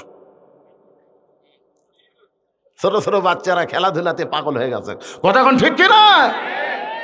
হোসেন তো খেলাধুলাই করতেছিল, যেই মাত্র বলেছে তোমার মায়ের সঙ্গে আমরা একটু দেখা করব, অনুমতি নাও, সঙ্গে সঙ্গে হোসেন বলতেছে, কোনো টেনশন নাই, আমি যাচ্ছি। সুবহানাল্লাহ। এমন ভালো হওয়ার পিছনে কিন্তু আলীর দায়িত্ব না, এমন ভালো হওয়ার পিছনে হলো মায়ের দায়িত্ব, ফাতেমার দায়িত্ব। ধরে কোন ঠিক কিনা? পেটে বাচ্চা নিয়ে রুকুর থেকে যখন শেষ দাঁত গেছে, বাচ্চা এরকম চাপ খাচ্ছে, চাপ। পেটত বাচ্চা 5 মাসের, বুঝতেছেন না? ফেরেশতাকে আল্লাহ, দেখো তোমার বান্দি নামাজ পড়বার দেয়, পেটের বাচ্চাতে চাপ খেলো, বাচ্চার কষ্ট হয় না? আল্লাহ কয়, সাক্ষী থাক, সাক্ষী থাক। এ মা শুধু নিজে নামাজ পড়তেছে না, পেটের বাচ্চাকে নামাজের ট্রেনিং দিচ্ছে। ওই বাচ্চা বের হলে জীবনেও নামাজ বাদ দিবি না, কারণ পেটের মধ্যেই বাচ্চার নামাজের ট্রেনিং মা দিচ্ছে। রুকু করতেছে, বাচ্চাও কাজ হচ্ছে না? শেষ দাঁত গেলে বাচ্চাকে ওই অবস্থা আছে না, কাজ হয়ে গেছে। শাশুড়ি সাহেব বলতেছে, বৌমা এবার কিন্তু রোজা রাখা যাবে না, তোমার পেটত বাচ্চা আছে, রোজা থাকলে বাচ্চা শুকে যাবে। বৌমা বলতেছে, তাহলে কাগজ কলম আনেন। শাশুড়িকে, কাগজ কলমকে আপনি লিখে দেন যে আগামী বছর রোজা আমি পাবো, এই গ্যারান্টি আছে, লিখে দেন। শাশুড়ি বলতে, তা তো লেখা দেওয়া যাবে না, তাহলে আমি রোজা বাদ দেবো কেন? আমার কাছে আমার পেটের সন্তানের চাইতে আল্লাহর হুকুম রোজার দাম বেশি। আমি রোজা থাকবো, ই মরে মরুক। শাশুড়ি কয়, এটা বউ কে রে? রোজা থাকছে সারাদিন, মা খায় না, পেটের বাচ্চারও রাত দেখা হয় না, লার দে খাবি সে খাওয়া হয় না। ফেরেশতাকে আল্লাহ, দেখো তোমার বান্দি রোজা রাখার কারণে পেটের বাচ্চার কি কষ্ট হয় না? আল্লাহ বলে, ফেরেশতা সাক্ষী থাক, যেই মা পেটে বাচ্চা নিয়ে রোজা করলো, ওই মা শুধু নিজে রোজা করলো না, পেটের বাচ্চাকেও রোজার ট্রেনিং দিল। এখন যে হোটেলে কালো পর্দাতে ভিতরে খায়, কারণ কি? ওই পেটত থাকতে আর মা রোজা থাকেনি। আজান দিলে ঘাড় কাজ করা যায়, কারণ কি? ওই পেটত থাকতে আর মা নামাজ পড়েনি। আল্লাহ সুযোগ করে দিয়েছে, প্রতি মাসে 3 দিন 5 দিন তোমার মাসিক ব্যায়াম হয়, পেটে বাচ্চা হওয়ার সঙ্গে সঙ্গে আমি আল্লাহ মাসিক বন্ধ করে দিছি। এই জন্যই দিছি যে তোমার ইবাদত খালি তোমার একলা ইবাদত না, পেটের বাচ্চারও ইবাদত। জোরে কোন কথা ঠিক? পেটে বাচ্চা নিয়ে গোটা পাঙ্গাসিয়ে ঘুরিছে, পেটত বাচ্চা নিয়ে গোটা পাড়া ঘুরিছে, তো বাচ্চা কি করবি? ওইও ঘুরতেছে, ওই বেড়ায় ঘুরতেছে, ওইখানে ধান্দাতে পোলা কখন দিবি, তখন আসবি। কি মনে কষ্ট নিচ্ছেন? সঙ্গে সঙ্গে হোসাইন দৌড় মারতেছে, মায়ের কাছে যাবে। জোরে বলেন, কার কাছে যাবে? এক ঘর পাড়ি দিয়ে আর এক ঘরের মধ্যে মা আছে। যে ঘর পাড়ি দিচ্ছে সেই ঘরের মধ্যে হযরত আলী আল্লাহর কোরআন তেলাওয়াত করতেছে। ইন্নামাল মুমিনুনা আল্লাযীনা ইযা যুকিরাল্লাহু ওয়াজিলাত কুলুবুহুম ওয়া ইযা তুলিয়াত আলাইহিম আয়াতুহু যাদাতুহুম ঈমানাও ওয়া আলা রাব্বিহিম ইয়াতাওয়াক্কালুন। ঘরের মধ্যে কোরআন পড়তেছে কে? হযরত আলী। কিন্তু হোসাইন বাহির থেকে এসে যখন মায়ের ঘর থেকে যাবার চাই, এমন সময় হযরত আলী বললেন, থাম থাম। সঙ্গে সঙ্গে হোসাইন ব্রেক হয়েছে। কে রে, বাহিরে খেলাধুলা করতেছিলি, ভালো তো, ভিডিও ঢুকেই ব্যাপার কি? বলতেছে, আব্বু কতগুলো মেয়ে মানুষ মার সঙ্গে দেখা করবার চায়, আমার মা দেখা করার অনুমতি দিবে কিনা এটা জানার জন্য আমি ঢুকতেছি। হয়তো আলী বললেন, তোর বয়স কত? তখন হোসেন বলতেছে, আমার বয়স কত আপনি ভালো জানেন। আলী বলতেছে, এই জন্য তো থামালাম, কারণ এখন তোর যে 4 বছর বয়স হয়েছে, যখন তখন মায়ের ঘরে ঢুকতে পারবি না। মেয়েদের জন্য অনুমতি কিরে, তোর নিজের জন্য অনুমতি লওয়া লাগবে। কথা কর না গান। কয় বছর? 4 বছরের বাচ্চা যখন তখন মায়ের ঘরে ঢুকতে পারবে না। 2 বছর পর্যন্ত পারবি। 2 বছরের বাচ্চারা খালি দেখে, ঠিকই বোঝে না। হাদিস শরীফে আছে, আপনি 2 বছরের বাচ্চা চেতনা আছে, 2 বছর 24 মাসের বাচ্চা চেতনা আছে, আপনি বাচ্চার সামনে আপনি বক চুমা খাবেন, বাচ্চা দেখবি ঠিকই, কিন্তু বুঝবার পারবি না। কিন্তু যখনই 2 বছর পার হবে, তখন বাচ্চার সামনে চুমা খেলে ওই খালি দেখবি না, এটা মেমোরির মধ্যে লোড করবি, লোড।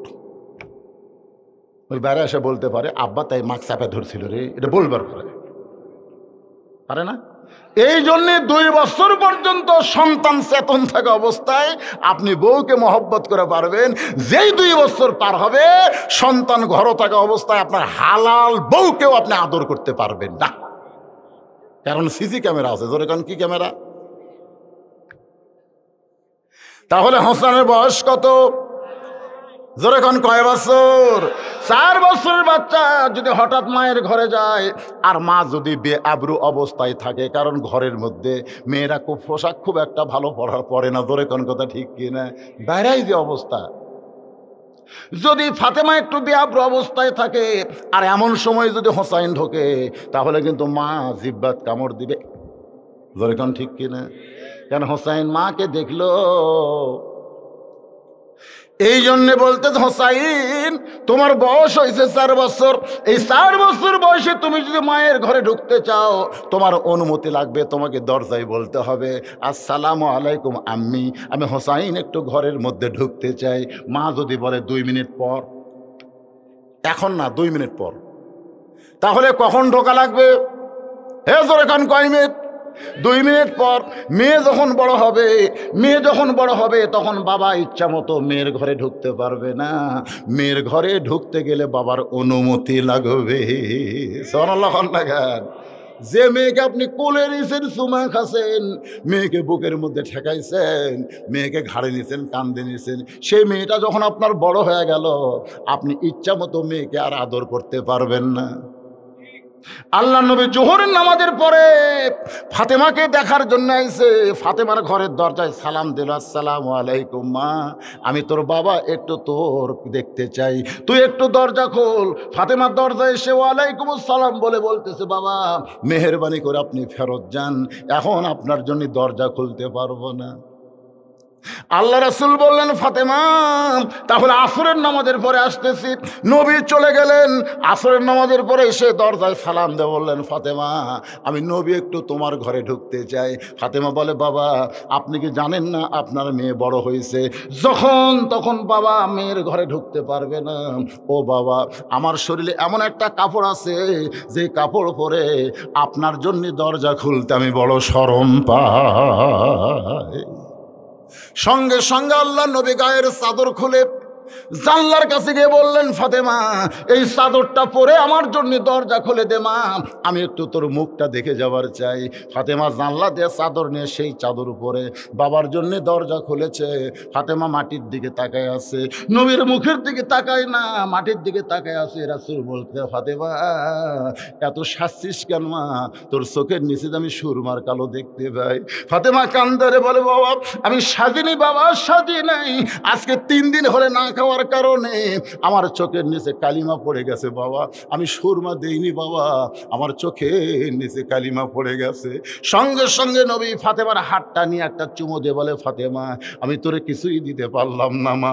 33 বার সুবহানাল্লাহ, 33 বার আলহামদুলিল্লাহ, আর 34 বার আল্লাহু আকবার বলবি। দুনিয়াতে তোর কষ্ট হলে কি হবে মা, আল্লাহ তোকে জান্নাতের 8টা দরজা খুলে দিবে। বাল তুসিরুনাল হায়াতাদ দুনিয়া ওয়াল আখিরাতু খায়রু ওয়া আবকা। আলী বললেন, থাম। হুসাইনকে থামায় দিয়া, হুসাইন যখন দাঁড়িয়ে আছে এমন সময় হযরত আলী বললেন, এই কোরআন শরীফ ধর। সুবহানাল্লাহ। 4 বছরের বাচ্চাকে বলতেছে কোরআন শরীফ ধর, হুসাইন বলতেছে দেন। সুবহানাল্লাহ কবেন না? তার মানে কি বোঝা গেল? কি বুঝতেছেন? এই 4 বছরের বাচ্চা এমন ভাবে তৈরি হয়েছে যখন তখন কোরআন শরীফ ধরবার পারে। আর আমাকে যুবকগুলা, আসো তো বাবা,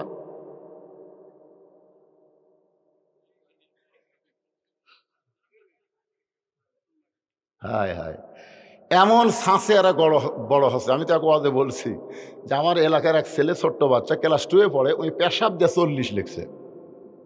হ্যাঁ, খাড়া হয়ে পেশাব করতে তো খুব ফোর্স পেশাবের, বুঝলেন? আগে লিখছে 4, পরে দিছে 0। আমি এই যেই করছি এই মারছে দৌড়। আমি দৌড়ে গিয়ে সামনে ধরে বললাম, কে রে পাগলা, কোথায় পড়িস? ভাই প্রাইমারি পড়িস। আচ্ছা 2-এ তো পেশাব কেমনে করা লাগে তোর স্যার তোকে শিখাইনি? এই তুই যে খাড়া হয়ে পেশাব করতেছিস, তোর স্যার তোকে শিখাইনি পেশাব কেমনে করা লাগে? তখনকে চাচাতে কি কয়, প্রাইমারি পেশাবখানার যায় দেখে আমার স্যারই খাড়া হয়ে পেশাব করে। ওই নিজের চোখে দেখছে ওর স্যারই খাড়া হয়ে পেশাব করে। তাহলে যে স্কুলের শিক্ষক দাঁড়ায় পেশাব করে, সেই স্কুলের ছাত্র কি হবে? কথা কন না কেন, কি হবে? আর আপনারা বলেন তো, এই মাদ্রাসার কোন ছাত্র পেশাব দিয়া 40 লিখবে? মন যদি চায় তাহলে একদিন সকালবেলা আসবেন, ওরা পেশাব করতেছে, ওদের পেশাব দেখলেও সওয়াব পাবে। ওদের পেশাব করা দেখলেও আপনি সওয়াব পাবেন। একেবারে কি বাবা, স্বাস্থ্য মোতাবেক। আমি কঠিন ঠান্ডা, আমি মাদ্রাসার আঙ্গিনা, আমার একটা মাদ্রাসা আছে তো, আঙ্গিনা চেয়ার নিয়ে বসে আছি। ইতিমধ্যে এক ছেলে পড়তে পড়তে বের হলো। আমি বললাম, কে রে, সবাই পড়তেছি, তুই বের হলি কেন? এই বের হলি কেন? তখন আমাকে এরকম দেখাচ্ছে। বিশ্বাস করেন আমি 3 নম্বর বুঝি না। আমি কিন্তু আলিয়ার ছাত্র, আমি হাফেজে মাদ্রাসা নিয়ম কানুন বুঝি না। তাই আমি বললাম, কে রে ভাই, এটা কি রে? হুজুর আপনি এত বড় হুজুর জানেন না?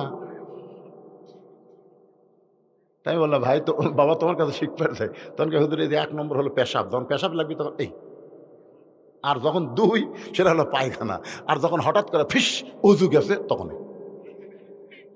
মানে ওর অজু গেছে, ওই অজু করার জন্যই বাড়াচ্ছে। তা আমি বললাম, বেটা তুই তো জানিস না রে, আমাকে এক বক্তা আমির হামদা কছে অজু ছাড়াও কোরআন পড়া যায়। যা অজু ছাড়াও হবে, এই ঠান্ডার মধ্যে অজু করা লাগবে কেন? যা হুজুর ছাড়া কোরআন পড়বে না। হুজুর কোরআন শরীফ পড়ার ব্যাপারে আমি আমির হামজাক মানি না।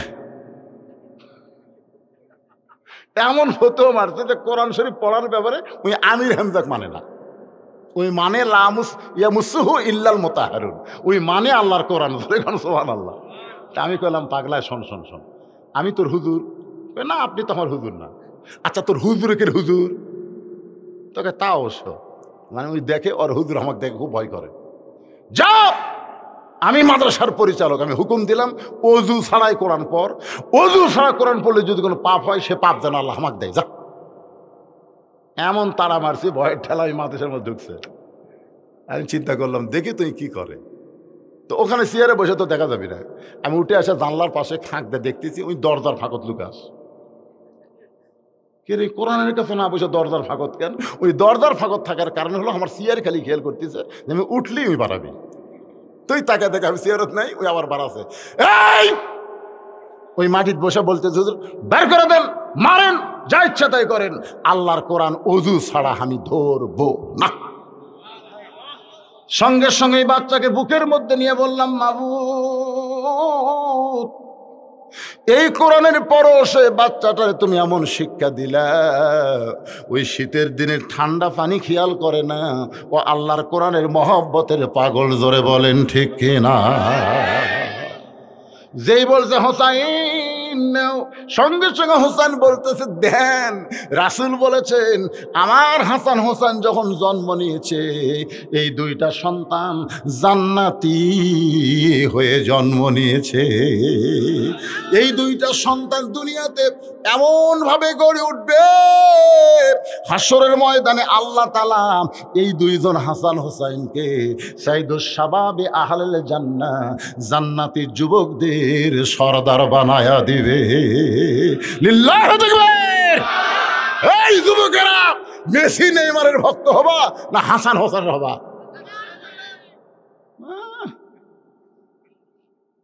হাসরের ময়দানে মেসি আর নেইমারকে আল্লাহ খাড়া করে দেবে।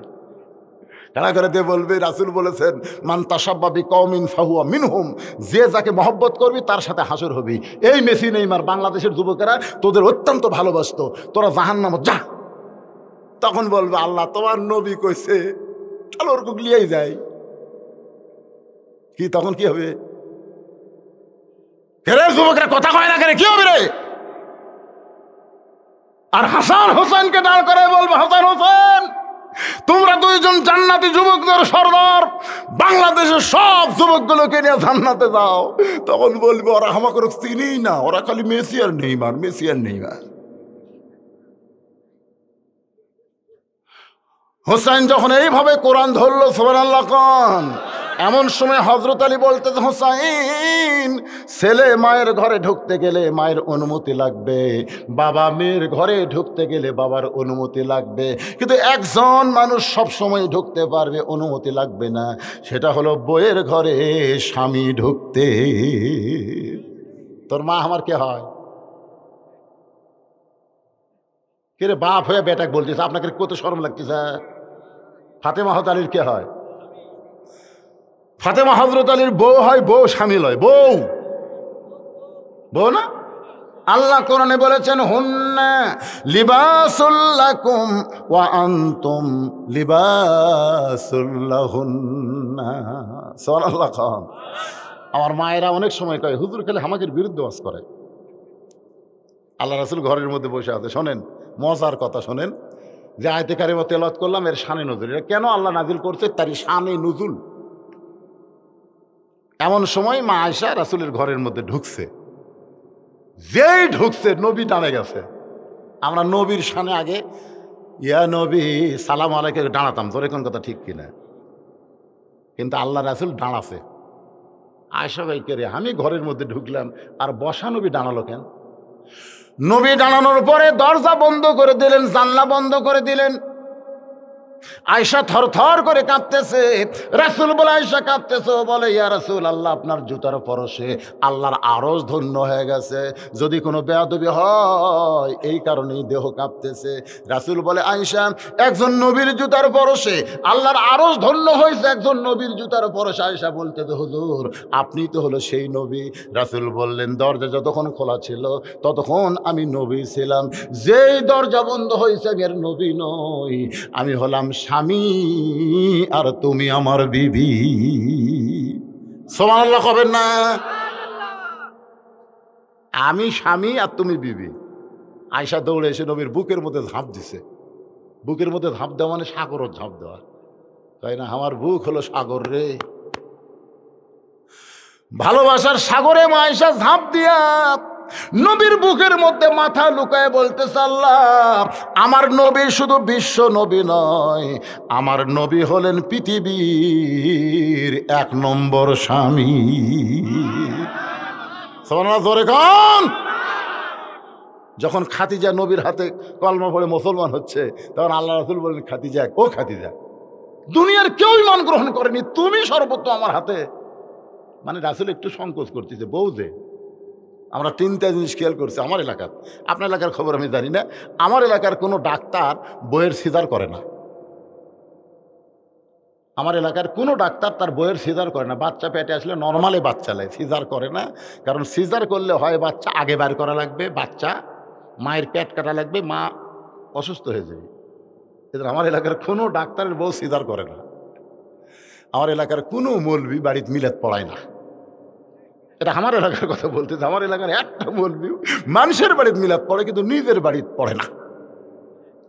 আমার এলাকার কোনো পীরের বউ পীরের হাতে মুরিদ হয় না। কারণ প্রত্যেকটা পীরের বউ জানে আমার স্বামী 1 নম্বর লুচ্চা।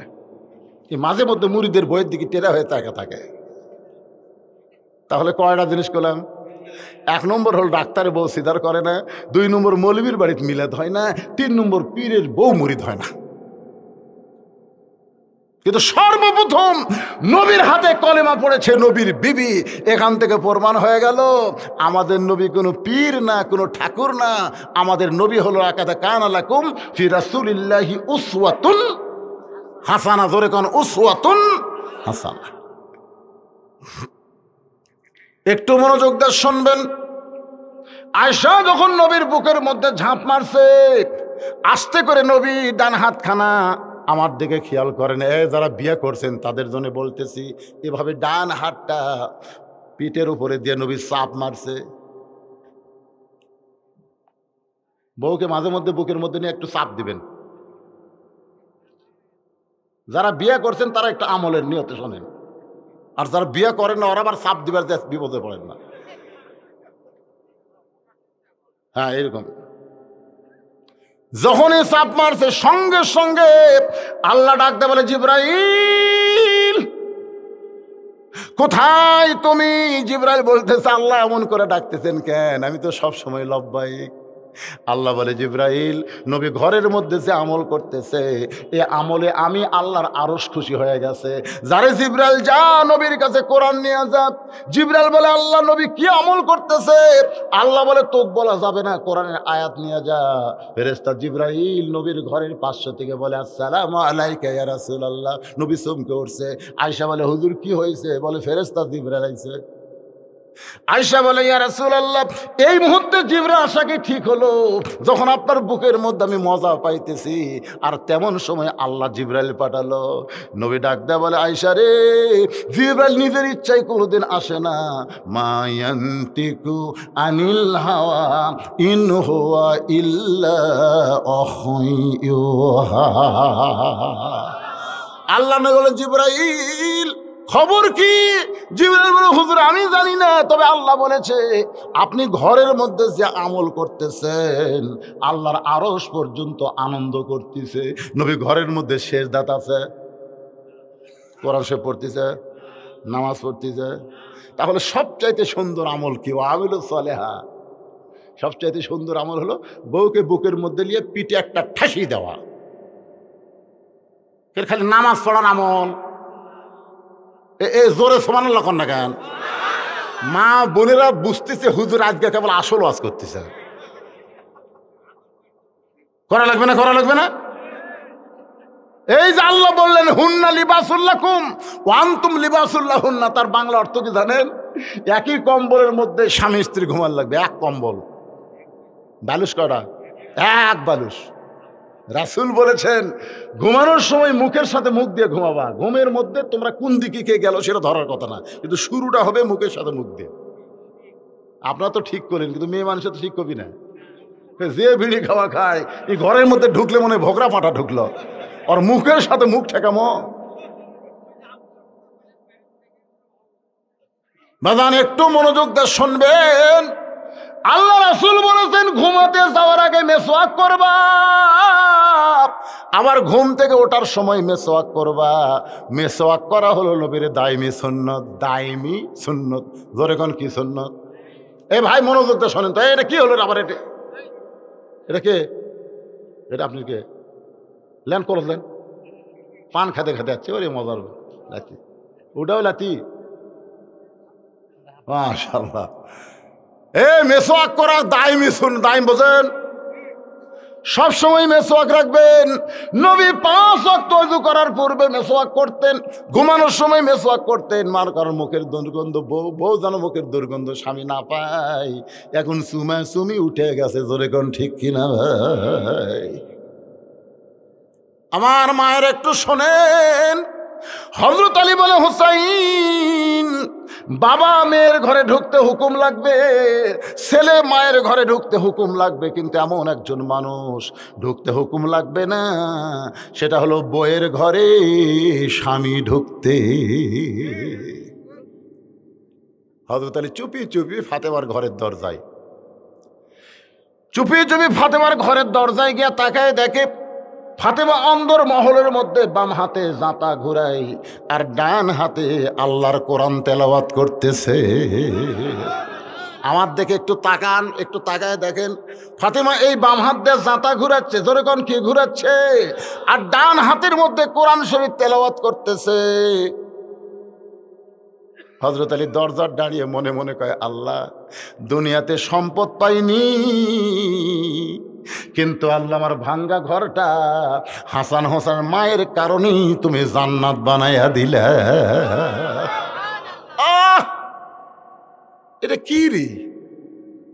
বাম হাতে জাতা ঘুরাই আর ডান হাতে কোরআন তেলাওয়াত করে, ঘরের মধ্যে ঢুকে হযরত আলীর কলজা ভরে গেছে। এটা কি রে?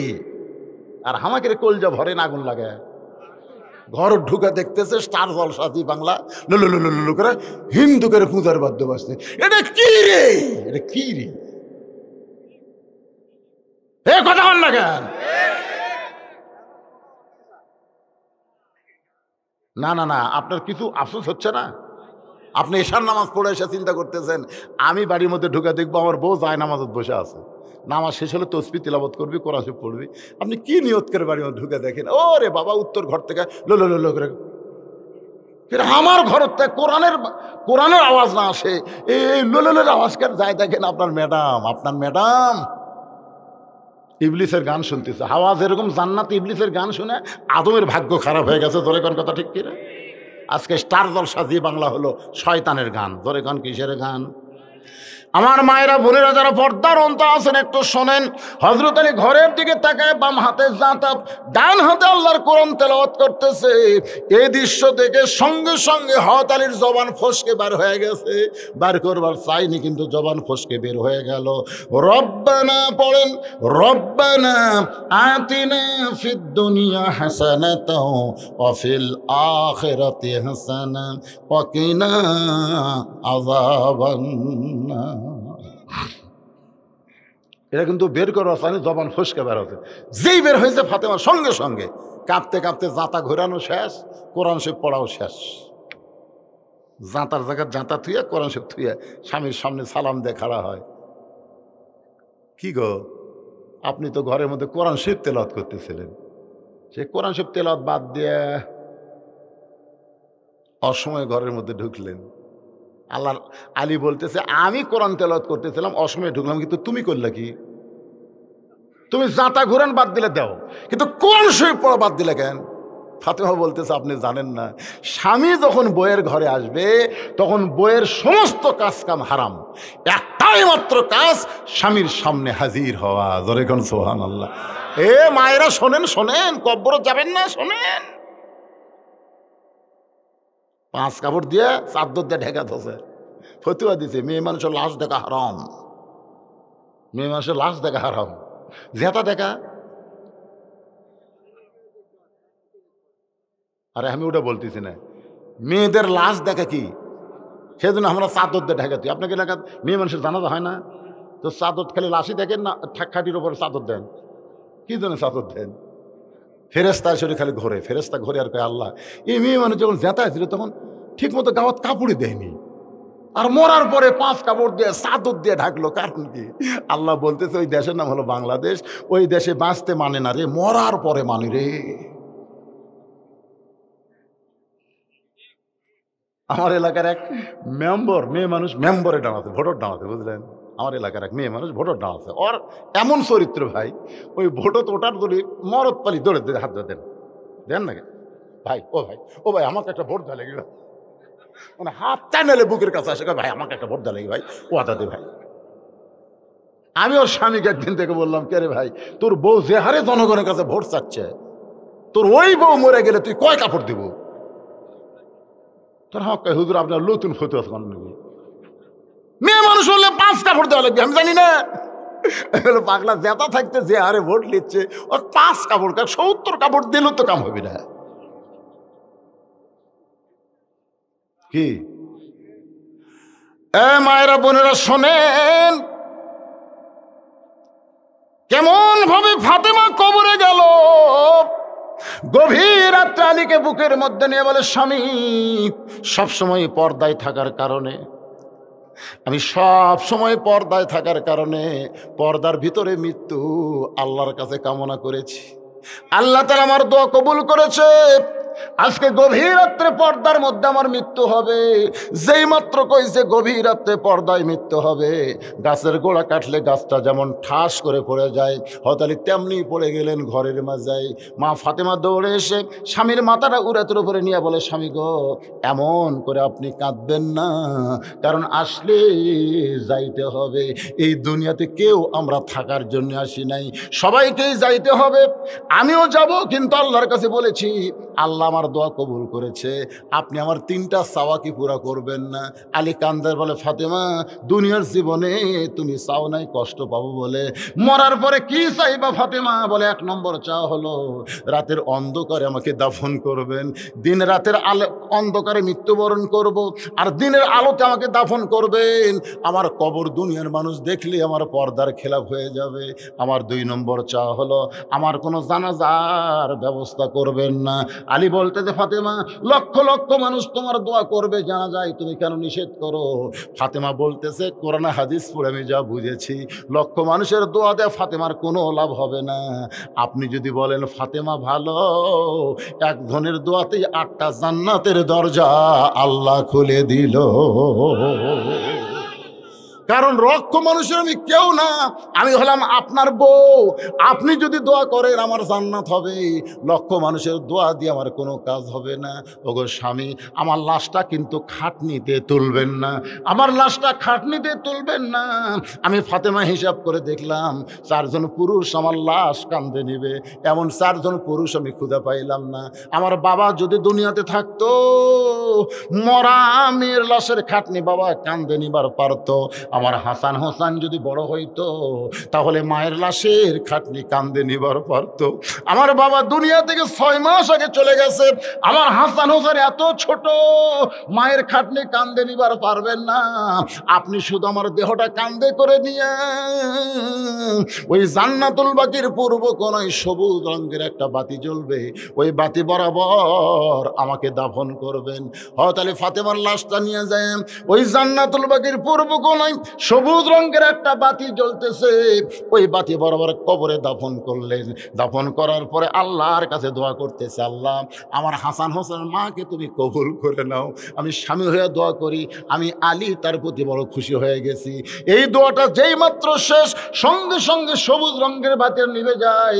যেই বাতি নিভে গেছে, আলী তাকায় দেখে সামনে কয়েকটা পুরাতন কবর দেখতে পায়।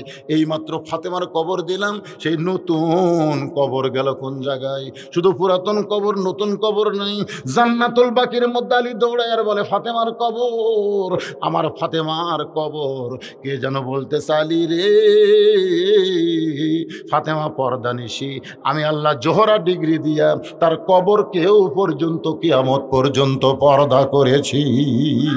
লিল্লাহ তাকবীর। আমার মায়েদের জন্য বলতেছি, মা আপনাদের 1 নম্বর আমল হলো পর্দা। ধরে বলেন নাম কি? আর আমাদের 1 নম্বর আমল কি? হ্যাঁ, আমি কিন্তু নামাজের উপর ওয়াজ করতে করতে মেয়েদের একটু পর্দার উপর ওয়াজ করতে এসে আলীকে ফাতেমার দরজাত খাড়া করে দিতে, মনে আছে নাকি? আর হাসান হোসেনের হাতে কি আছে? হ্যাঁ, এলে মনে রাখবেন। ওয়াজ চলতেছে ও আমিল সলেহা। এরপর আর 2টা পয়েন্ট আছে। একটা হলো অতাওয়া সাওবিল হক, অতাওয়া সাওবিল হক। বাংলাদেশে একজন ছিলেন আজিজুল হক, আজিজুল হকের একটা ছেলের নাম হলো মামুনুল হক। আল্লাহ কোরআনে বলেছেন, কুল জাল হক ও জাহাকাল বাতিল ইন্নাল বাতিলা কানা জাহুকা। এখন হক নিয়ে কিছু কথা বলবার গেলে মামুনুল হক বলে ধরা পড়ছে। সাংবাদিক যা বলতেছে কাবিন আছে, এটা হলো হকের অবস্থা। আর সাকিব খানের কাছে কেউ যদি যায় ওই পেট মোটা করে দেয়।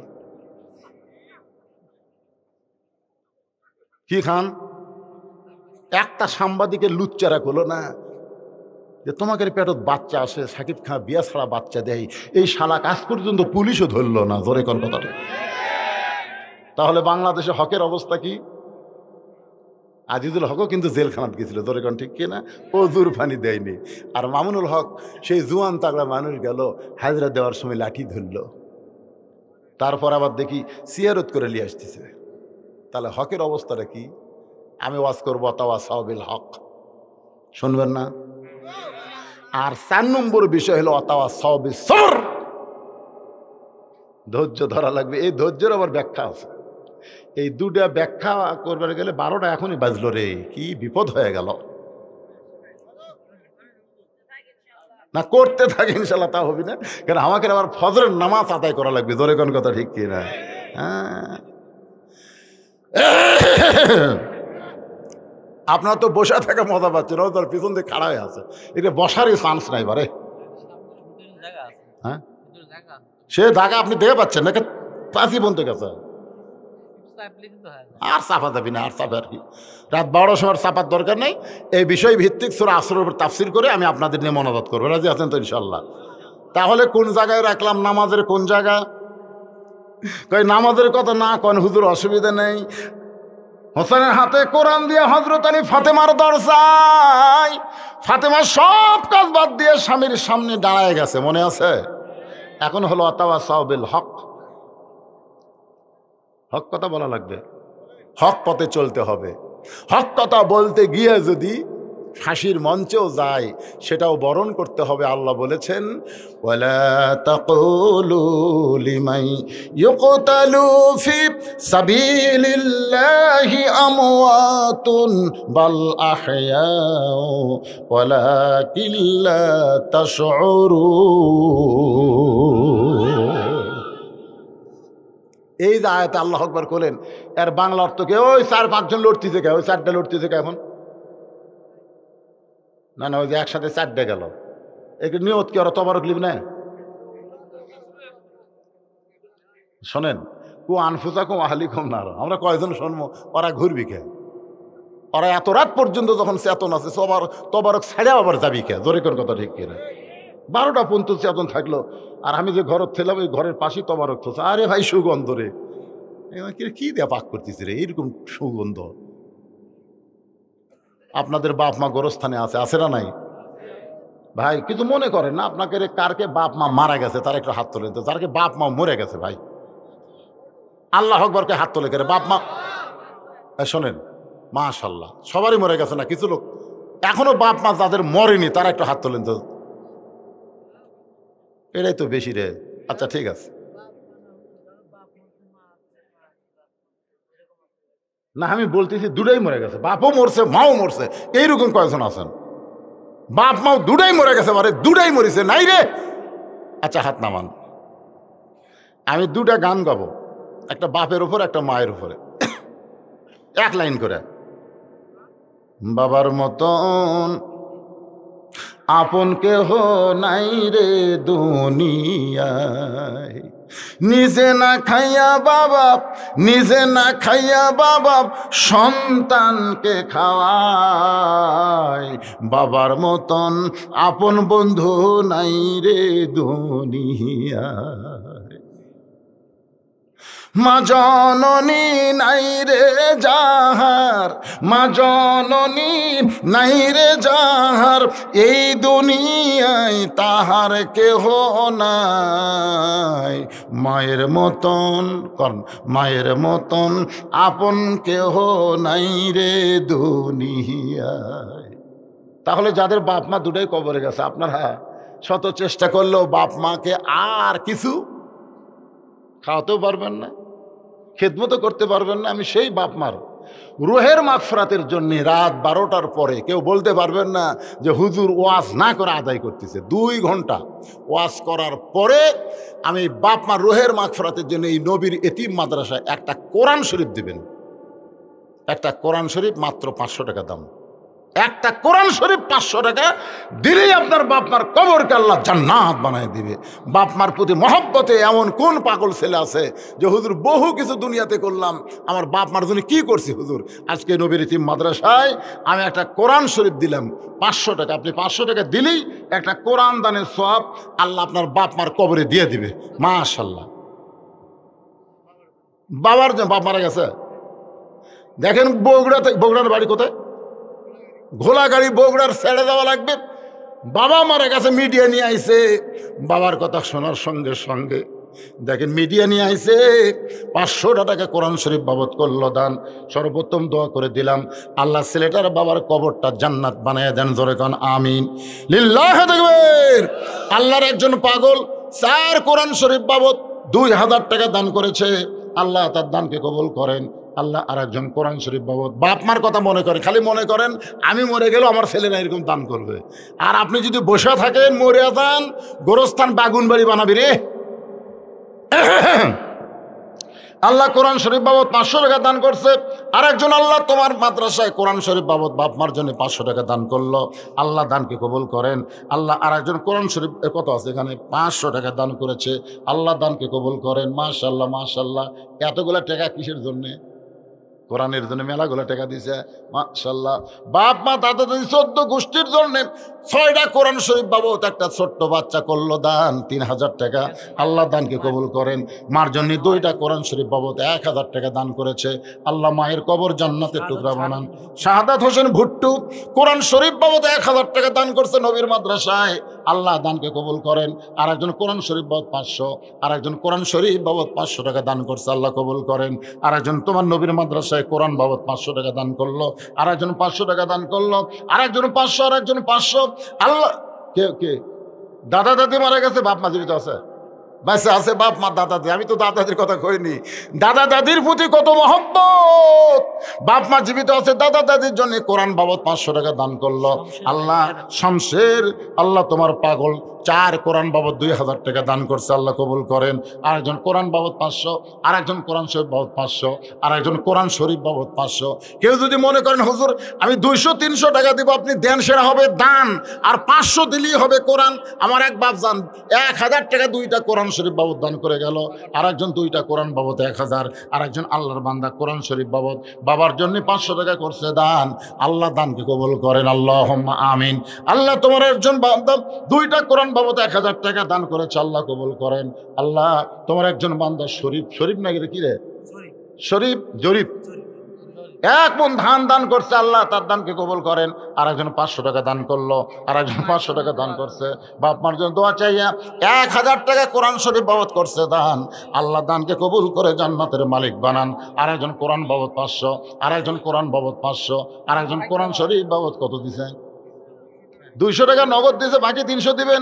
একটা কোরআন বাবদ 500, এই ওখানে লেখেন 200 নগদ দিয়েছে, বাকি 300 টাকা কোরআন শরীফ বাবদ। আল্লাহ কবুল করেন। আর একজন কোরআন বাবদ 500 টাকা দান করছে। আর একজন কোরআন শরীফ বাবদ 1000 টাকা দান করল। সবচেয়ে বড় দান হলো আল্লাহর কোরআন। আর সেই কোরআন দান করতেছে না, টাকা পকেটে থেকে বসে আছেন।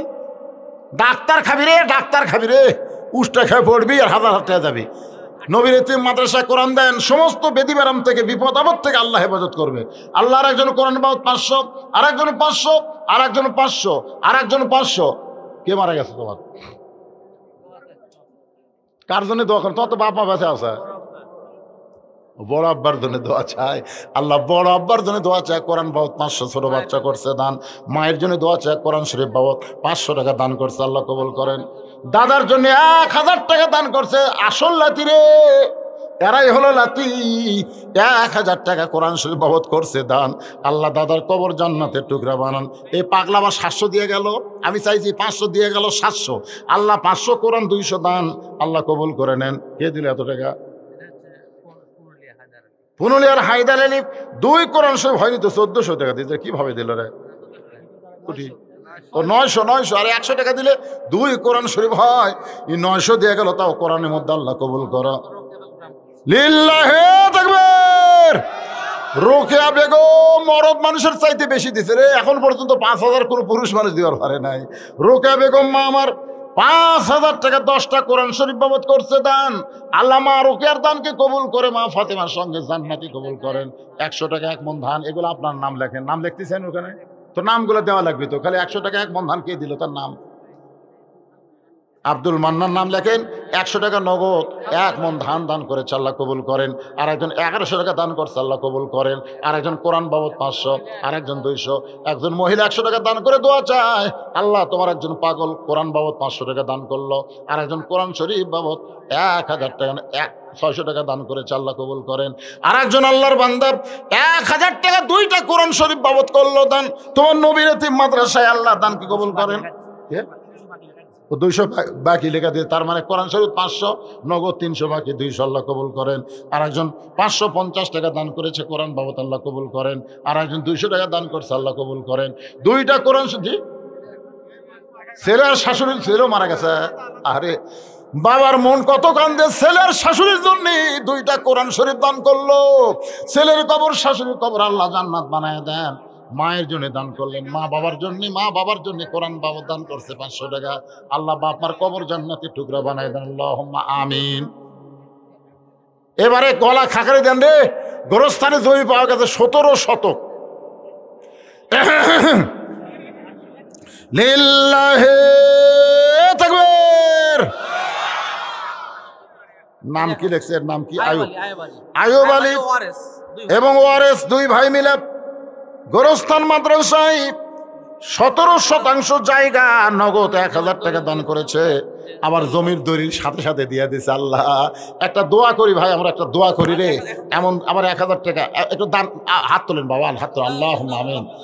আল্লাহ তোমার বান্দা আয়ুব আর ওয়ারিস মিলে বাপ মার রুহের মাগফিরাতের জন্যে গোরস্থানে জায়গা সংকটের সময় 17% জায়গা করছে দান। গোরস্থানের একটু মাটি বায়না করে রাখ, কখন যেন পড়তে পারে তোর মরণেরই ডাক। যেই বাড়িতে আমরা থাকতে পারবো না, সেই বাড়ি লক্ষ লক্ষ কোটি কোটি টাকা দিয়ে তৈরি করি। যে গোরস্থানে 50,000 বছর থাকা লাগবে, সে গোরস্থানে আমরা দান করতে চাই না। তোমার বান্দা 17% জায়গা দিল, আল্লাহ তুমি জান্নাতে তাদের জায়গা দিও, তাদের বাপ মার কবরকে জান্নাত বানায়ো। আল্লাহ দানবের খাতায় নামটা লিখে কঠিন মুসিবতের দিন ওসমান গনি রাদিয়াল্লাহু সঙ্গে 2 ভাইকে জান্নাত দিও বিরহমাতিকা ইয়া আরহামার রাহিমিন। হ্যাঁ, ইউসুফ আলী কোরআন শরীফ বাবদ 500 টাকা দান করছে, আল্লাহ কবুল করেন। আল্লাহ তোমার একজন যুবক বান্দা 2টা কোরআন শরীফ বাবদ 1000 টাকা দান করছে, আল্লাহ কবুল করেন। আনসার 1 মণ ধান দান করছে নবীর মাদ্রাসায়। ইউসুফ আলী 1 মণ ধান, এগুলো ওই ধার্যা লিখে দেন বাবা, ওই ধার্যা লিখে দেন রে, লিখে দেন। 500 একজন কোরআন শরীফ বাবদ দান করেছে, আল্লাহ কবুল করেন। এখন আপনারা মনে করতেছেন হুজুর 500 টাকা না, আপনি 100 দেন, 200 দেন, যেটাই দেন সেটাই দান। দান করেন, সবাই দান করেন। আপনার কি গামছার উমরের টাকা আদায় করছে? আল্লাহ লা ইলাহা ইল্লাল্লাহ, লা ইলাহা ইল্লাল্লাহ। জিকির করতে করতে এক ছেলে এসে 2টা কোরআন 1000, এক ছোট্ট বাচ্চা কোরআন শরীফ বাবদ 500 করে দান। আল্লাহ সকলের দানকে আল্লাহ আপনি কবুল করেন। টাকাগুলো নিচে এলে এখন সাইজ করেন। মাশাআল্লাহ রে, কুদ্দুতে দৌড়াচ্ছে রে, যা পারছে দিছে, মাশাআল্লাহ। দেখ ছোট্ট মানুষ কোথায় দৌড়াচ্ছে। আল্লাহ ছোট ছোট বাচ্চারা দান করতেছে, আল্লাহ এদেরকে দানবের খাতায় নাম লিখে নাও। আল্লাহ যারা এই মাদ্রাসার মহব্বতে গোরস্থানের উন্নয়ন কল্পে আজকে দান করলো আপনজন কবরের কাছে, তার রুহের মাগফিরাতে আল্লাহ সকলের জন্য দোয়া কবুল করো। জোরে কান আমিন। আরো জোরে বলে আল্লাহুম্মা আমিন। মানে আমার আগে আব্দুল জলিল সাহেব সব তুলিছে, এই গামছা টামছা যা ছিল সব তুলছিল। আমি মনে করছি আর মনে হয় কিছু নাই। ওরে বাবা, চাইও তো বেকুবরি, খালি টাকা ঠিক। আর এগুলো ছোটো মোটো কোনো টাকা নাই, খালি 1000 আর 500। সোনাল্লাহ খান না কেন এ পর্যন্ত এখানে যে টাকা ঠিক দেখলেন, এটা কি 10 টাকার লোট? এতগুলো টাকালে আপনারা বসে আছেন বারে। আল্লাহ ইন্নামা আমওয়ালুকুম ওয়া আওলাদুকুম ফিতনাহ, সম্পদ আর সন্তান হলো বিপদের কারণ। অনেক সম্পদ মানুষকে বিপদে নিয়ে যাবে, সন্তানের কারণেই অনেক মানুষ বিপদে যাবে। তো সম্পদের বিপদ না, সন্তানের বিপদ না। আল্লাহ আমাদের জন্য রহমত কবুল করুক, জোরে কোন আমিন। সাদ্দাম হোসেন, নামি সাদ্দাত না সাদ্দাম? মেম্বার, মেম্বার বাকি করে, ভোট আছে না হয়ে গেছে? বর্তমান মেম্বার, আচ্ছা। বর্তমানে মেম্বার সাহেব বাকিতে 3,000 টাকা দান করেছে, আল্লাহ তাকে কবুল করুক, সকলে বলে আমিন। খাতাত লেখেন, একটু জিকির করে আলোচনা শুরু হবে। লা ইলাহা ইল্লাল্লাহ, লা ইলাহা ইল্লাল্লাহ, লা ইলাহা ইল্লাল্লাহ। হ্যাঁ, মারা গেছে, এই গোরস্থানে আছে। বাবার জন্য দোয়া চাই, ছেলে দান করেছে, আল্লাহ বাবার কবর জান্নাতের টুকরা বানাক, সকলে বলে আমিন। ফাতেমা বলতে, স্বামী গো, আপনি ঘরের দরজায় দাঁড়িয়ে থাকবেন, আমার জন্য জাতা ঘুরান, কোরআন তেলাওয়াত চলবে না। কারণ স্বামী যখন বিবির কাছে আসবে তখন বিবির দুনিয়ার কোনো কাজ করা জায়েজ, কথা কয় না কেরে? আলী বলতেছে দুনিয়ার কাজ না হয় জাতা ঘুরান, কিন্তু কোরআন শরীফ। ফাতেমা বলতেছে কোরআন শরীফ পড়া হলো নফল, আর স্বামীর কাছে দাঁড়ানো হলো ফরজ। আল্লাহ রাসূলের হাদিস কি জানেন? যে আপনার বউ যদি নফল নামাজের নিয়ত করে আর আপনি যদি ডাক দেন, বউয়ের নাম হলো রহিমা, রহিমা, তখন নামাজ বাদ দিয়ে বলা লাগবে কি গো। হ্যাঁ, নফল নামাজ, শুধু ফরজ নামাজ যদি নিয়ত করে আপনার বউ, আপনি ডাকলে বউ উত্তর দিবে না, কিন্তু ফরজ ছাড়া নফল নামাজে দাঁড়ালে স্বামীর ডাকে উত্তর দেওয়া লাগবে। কারণ আল্লাহর পরে কাউকে যদি সেজদা দেওয়ার হুকুম থাকতো, রাসূল বলেছেন, তাহলে প্রত্যেকটা বউকে বলা হতো স্বামীর পাঁচ সেজদা কর। এই হাদিস দিয়ে রাসূল কি বুঝালেন? আল্লাহর পরেই হলো স্বামী। আল্লাহর পরে কি? কার কাছে? বউয়ের কাছে। আমি মেয়ে মা বোনদের বলতেছি, নফল রোজা যে আপনারা রাখেন, স্বামীর অনুমতি ছাড়া নফল রোজা রাখা যাবে না। একেবারে মন খারাপ করছেন নাকি? আপনাকে পক্ষে হচ্ছে না বিপক্ষে হচ্ছে? কঠিন শীতের রাত, গোসল করে কষ্ট না? দুপুরে গোসল করার আগে স্বামী ডাকতেছে, আসো তো একটু খেলাধুলা করি।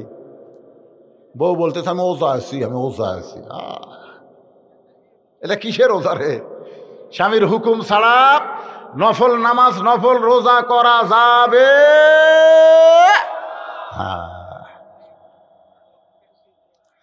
তাহলে কোরআন তেলাওয়াত করা কি নফল? কোরআন মানা হলো ফরজ, সুবহানাল্লাহ কোন। আর কোরআন শিক্ষা করা হলো ফরজ। কোরআন শিক্ষা করা ফরজ, কোরআন মানা ফরজ, আর সব সময় কোরআন তেলাওয়াত করা হলো নফল। ওগো স্বামী, আপনি কি জন্য দরজায়? আলী বলতেছেন তোমার হোসাইন, তোমার হোসেন ঘরের মধ্যে ঢুকবার চাইছিল, আমি তার হাতে কোরআন শরীফ দিয়ে, যে কোরআন আমি পড়তেছিলাম সেই কোরআন এখন হোসাইনের হাতে। জোরে কান, কার হাতে? মাসুম বাচ্চার হাতে কোরআন শরীফ দিয়ে আমি আইছি। কতগুলা মেয়ে মানুষ ঘরের মধ্যে ঢুকতে চাই, যদি তুমি অনুমতি দাও তাহলে তোমার সঙ্গে দেখা করবে।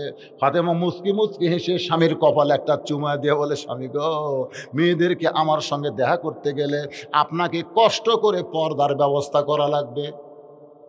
মেয়েরা যদি আমার সঙ্গে দেখা করতে চাই তাহলে আপনাকে কষ্ট করে পর্দার ব্যবস্থা করা লাগবে।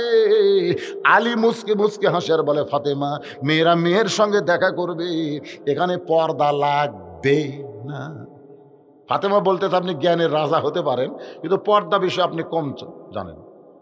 আলী বলতেছে পর্দা মানে জানি না, মানে মেয়েরা মেয়ের সঙ্গে দেখা করবে, এখানে পর্দা কি? ফাতেমা বলতেছে যে কটা মেয়ে দরজার দাঁড়িয়ে আছে আপনি কি তাদের চেনেন? আপনারা বলেন তো, ফাতেমা যে প্রশ্নটা করলো এই প্রশ্নের মধ্যে মারেফত আছে না নাই? কি বলতেছে? যে কটা মেয়ে দরজার দাঁড়িয়ে আছে আমার সঙ্গে দেখা করবে, আপনি কি তাদের চেনেন? আমি যদি বলি আমার পাড়ার উত্তর পাড়ার একটা ছেলে বিয়ে করছে, বউটা খুবই সুন্দরী, এই গল্পটা যদি আমার বউয়ের কাছে কই, আর বউ কিন্তু মনে মনে কবি আমার স্বামী লুচ্চা আছে। কিন্তু ওই পাড়ার বউ সুন্দরী, এই হুজুর হয়ে জানলো কেমনে? এই জন্যে ফাতেমা বলতেছে, দরজার যেগুলো মেয়ে মানুষ দাঁড়িয়ে আছে আপনি কি তাদের চিনেন? আলী বলতেছেন, দুনিয়ার একটা মেয়েকে আমি চিনি, সেই মেয়েটা হলো ফাতেমা, আমার হাসান হোসাইনের মা। ফাতেমা স্বামীর কপালে চুমা দিয়ে বলতেছে, এই জন্যই তো পর্দার ব্যবস্থা করা লাগবে। কারণ যে কয়টা মেয়ে দাঁড়িয়ে আছে তাদের মধ্যে কেউ যদি বেপর্দা নারী থাকে, আর সেই বেপর্দা নারী যদি ফাতেমাকে দেখে, ফাতেমার চোখের সাইজ, মুখের সাইজ, কানের সাইজ, লবের সাইজ, এরা যদি বেপর্দা কোনো পুরুষের কাছে বলে, তাহলে আমি ঘরের মধ্যে থেকে লাভ হলো? এই জন্য মেয়েদের সঙ্গে দেখা করতে গেল আমি ফাতেমা সরাসরি দেখা করব না, পর্দার ভিতর থেকে মেয়েদের সঙ্গে কথা বলবো। আমার মা বোনদের জন্য বলতেছি, মা, ওই ফাতেমার সিগনেচার ছাড়া কোনো মেয়ে মানুষ কিন্তু জান্নাতে যাবার পারবে না। মেয়েরা জান্নাতে যদি যাবার চাও তাহলে ফাতেমার সিগনেচার লাগবে, আর ফাতেমার 1 নম্বর আমল হলো পর্দা। আর আমাকে 1 নম্বর আমলের নাম কি? নামাজ। নামাজ ছাড়া কিন্তু উপায় নাই। এই যুবকেরা কি মনে করতেছে এখন পড়তেছে না, বুড়া হলে পড়বা? বুড়া হলে রুকু সেজদা করা কিন্তু খুব বিপদ। আমার এলাকার অধিকাংশ বুড়া মানুষ সিয়ারলে মসজিদে যায়। আমি সেই ফতুয়া দিতে, সিয়ার চলবে না, সিয়ারের নামাজ পড়ো, বাড়িতে পড়ো, মসজিদে চলবে না। কারণ মসজিদে চলবে হলো কাতার সোদা করা, ধরে কারণ ঠিক কিনা? চেয়ারে বসে কাতার সোদা করা যাবে না। অনেকে আমার রাগ করছে, হুজুর তাই বলে সিয়ারের নামাজ হবে না? হবি রে, সিয়ারত নামাজ হবি, বাড়িতে হবি, মসজিদে হবি না। আমার কথা কি বুঝলেন? আমি সিয়ারে নামাজ পড়া হারাম করিনি। তুমি যদি না পড়ো, গ্রামের ঘুরে গেছে, অ্যাক্সিডেন্ট করছে, অসুস্থ, তাহলে তুমি সিয়ারত বসে পড়ো, বাড়িতে পড়ো।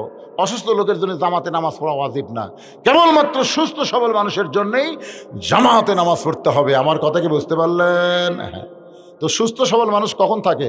যৌবন বয়সে না বুড়ো বয়সে? এই জন্য নামাজের বয়স কখন? না না, যৌবন না, 7 বছর থেকে নামাজের তালিম দেওয়া লাগবে। এভাবে নিয়ত বান্ধার, যে নিয়ত যে বানতেছে না, একটা নিয়ম নাই। কুটি হাত বান্ধা লাগবে, তার একটা নিয়ম নাই। সূরা ফাতিহা কমপক্ষে 10টা সূরা, এগুলো নামাজের তালিম দিতে হবে 7 থেকে 10 বছর পর্যন্ত। 3 বছর তালিম হবে, 10 বছর থেকে জোর করে। এটা কি জোর করে বুঝছেন না? না পড়লে চাবুক দিয়ে পড়ার লাগবে। সুবহানাল্লাহ। তাহলে 1 নম্বর আমল হলো নামাজ। ইন্না সালাতা তানহানিল ফাহশাই ওয়াল মুনকার। একমাত্র নামাজই পারে মানুষকে যাবতীয় খারাপি থেকে বাঁচায় দিতে। আর এই নামাজের হক কথা হলো, এই নামাজ ওয়াজ দেওয়া হবে না, ওয়াতাওয়াসাউ বিল হক। এর হক কথা হলো, মুসলমানের মধ্যে কেউ যখন ক্ষমতার চেয়ার পায়, আল্লাহ কোরআনে বলেছে, আল্লাযীনা ইম্মাক্কান্নাহুম ফিল আরদ। জমিনের মধ্যে কাউকে যখন ক্ষমতার চেয়ার দেওয়া হবে, তার 1 নম্বর দায়িত্ব হলো বাল্য বিয়া বন্ধ করা, মাদকমুক্ত সমাজ করা, পদ্মা সেতু নির্মাণ করা। নাকি এগুলো 1 নম্বর দায়িত্ব হলো আকামুস সালাত, নামাজ কায়েম করা। আমার বাংলাদেশের সরকার সবই উন্নতি করতেছে, কিন্তু নামাজের ব্যাপারে খেয়াল আছে? তা আল্লাহ বললেন, আল্লাযীনা মাক্কান্নাহুম ফিল আরদ, মুসলমানের মধ্যে, এরা হিন্দু কাফের না, মুসলমানের মধ্যে ক্ষমতা পালে তার 1 নম্বর দায়িত্ব হলো আকামুস সালাত, ওয়াতাওয়াসাউ বিল হক। এটা হলো হক কথা। ওয়াতাওয়াসাউ বিস সবর। হক কথা বলতে গেলে, হক পথে চলতে গেলে নানা রকম বিপদ আপদ মুসিবত আসবে। তাই বলে আমাদেরকে হক কথা ছাড়া যাবে না, হক পথে চলা বন্ধ করা যাবে না। বিপদ আপদে ধৈর্য ধারণ করতে হবে। যে মেয়ে কোনোদিন বাচ্চা হয় নাই, প্রথম মা হবে, আপনি বলেন তো, মা হওয়ার যন্ত্রণা কি সে জানে? যারা কেন জানে নাকি? প্রসব বেদনা যখন উঠছে, ওরে বাবারে মরলাম রে, গলার দড়ি দেবো, বিষ খামো, দাদি নেনি দৌড়ে এসে দরজা বন্ধ করে দেয়। কিসের বিষ খাওয়া, কিসের মরা রে? অথবা সবে সর, ধৈর্য ধর। দাঁতের ওপর দাঁত দিয়ে ধৈর্য ধরছে। এক সময় বাচ্চা হয়ে গেছে, পেয়া করে কান্না উঠছে, ওই বেহুশ হয়ে গেছে। চোখে মুখে পানি দেয়, মায়ের হুঁশ ফিরাইছে। বাচ্চা গোসল করে যখন মায়ের সামনে দেয়, দাদি বলতেছে, লাত্তি মার, লাত্তি মার। এরই জন্যই তোর কত কষ্ট, তুই গলা দড়ি দিবার চালি, বিষ খাবার চালি, এক লাথি মারে ফেলা দে। মা তখন বাচ্চাকে বুকের উপরে নিয়ে চুমাতে বলে, দাদি গো, কষ্টের পরে এত শান্তি, এটা আমি আগে বুঝতে পারি নাই। আজকে বাংলার জমিনে আল্লাহর পথে থাকার কারণে যারা কষ্ট, রিমান্ড, জেল জুলুম খাটতেছে, ওরাও কিন্তু শান্তি পাবে। যেদিন আর্জেন্টিনা ব্রাজিলের পতাকা নয়, বাংলার বাড়ি বাড়ি কলেমার পতাকা উড়বে। এই দৃশ্য আল্লাহ আমাদের সকলকে দেখার তৌফিক দান করুক। সকলে বলে আল্লাহুম্মা আমিন। আস্তাগফিরুল্লাহ রাব্বি মিন কুল্লি জামবি ওয়া তুবু ইলাইহি, লা হাওলা ওয়ালা কুওয়াতা ইল্লা বিল্লাহিল আলিয়্যিল আযীম।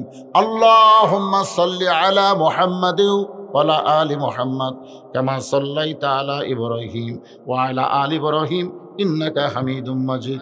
আল্লাহুম্মা বারিক আলা মুহাম্মাদি ওয়া আলা আলি মুহাম্মাদ কামা বারাকতা আলা ইব্রাহিম ওয়া আলা আলি ইব্রাহিম ইন্নাকা হামিদুম মাজিদ। দোয়ার আগে তাবারক দিবেন?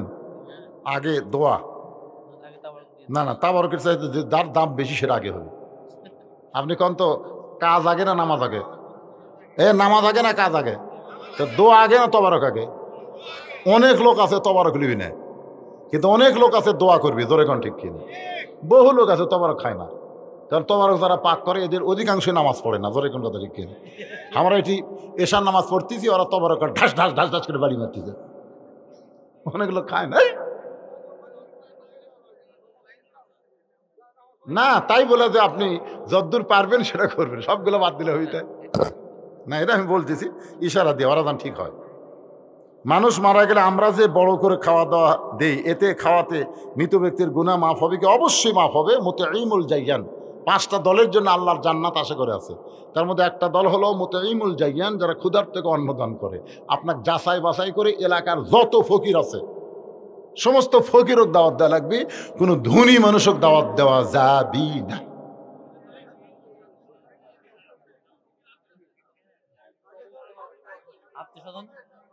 না, কোনো আত্মীয় স্বজন চলবে না। আত্মীয় স্বজনের মধ্যে যারা গরিব, এখানে বলা হয়েছে সরাসরি মুতাইমুল জাইয়ান, যারা ক্ষুধার্ত তাদেরকে খাওয়াতে পারলে সওয়াব হবে। আর পাইকারি হারে সব দাওয়াত দিয়ে ভালো জায়গায় বসে খিলাচ্ছে, ফকির আসলে কয় খেরের পালা ধারছে, যা যা, মানে ফকিরকে খিলার লাগবি। আর ওগুলো বলতেছে বাঁচলে পাবো, যা। তো নাই, খাওয়াও নাই, ওই খিলানোর দরকার নাই। একেবারে এক কথা না খেলানি ভালো। এ খাওয়া রাসূলের সময় ছিল না, সলফে সালেহিনদের সময় ছিল না, এটা নতুন আমদানি হচ্ছে। লেখছে এই টাকা মসজিদ মাদ্রাসা দিলে আই সর্বনাশ, খাইলি সওয়াব, একেবারে স্থায়ী সওয়াব, কিয়ামত পর্যন্ত সওয়াব পাবি। খাইয়া দেখালে এক ঢেকুশ মারলি সব শেষ। খালি খাই, লবণ কম হচ্ছে রে, আমি 2 টুকরা পাচ্ছি রে, খালি আলু দিয়ে গেছে, সওয়াব হবি। আর এই যে মসজিদ মাদ্রাসা দিবেন, কিয়ামত পর্যন্ত আপনার বাপ মাও সদকা জারিয়ার সওয়াব পাবি। জোরে কোন সুবহানাল্লাহ। এই জন্য ওগুলা বাদ দেন। স্বয়ং আল্লাহ মানুষের মন পায়নি, আর আপনি খিলে মানুষের মন পাবেন? দরকার নেই। আর যদি পারেন অল্প ছোট অনুষ্ঠান করে গরিবদেরকে, ফকিরদেরকে খাওয়াবেন, আর নিয়ত করবেন যে এই গোটা ফকির খিলালাম আমার বাবার রোহের মাগফিরাতে, তাহলে সব পাবেন। আমার কথা কি বুঝলেন? আমি কি বুঝাবার পারলাম? ফেতনা ফাতনি হবে না তো? মাদ্রাসার ছাত্র খিলেন, মাদ্রাসার ছাত্র মানে তো এরা বুঝতেছে না, তারা হাঁটলে পায়ের তলে ফেরেশতা পাকা দেয়, এরকে সাথে কারো তুলনা চলবে নাকি? তাহলে মাদ্রাসার বাচ্চারা হেঁটে যাচ্ছে, ফেরেশতা পাকা দিচ্ছে, আগে পাকার উপর দিয়ে পারে। সুবহানাল্লাহ।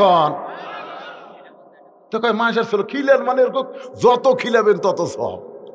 মাঝে মধ্যে দাওয়াত দিয়ে খিলাবেন, বোঝেন না? মাঝে মধ্যে, মাসে মাসে লয়, মাঝে মধ্যে।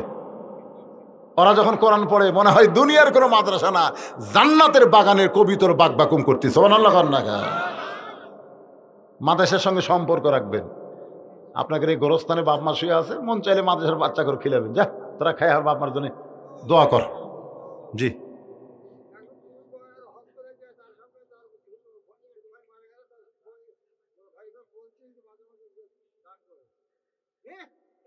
থাকে বলে ঘরের কথা জানার দরকার নেই। আপনার যে প্রশ্ন করছেন উত্তরকে আমি দিবার পারছি, আলহামদুলিল্লাহ, আল্লাহুম্মা আমিন।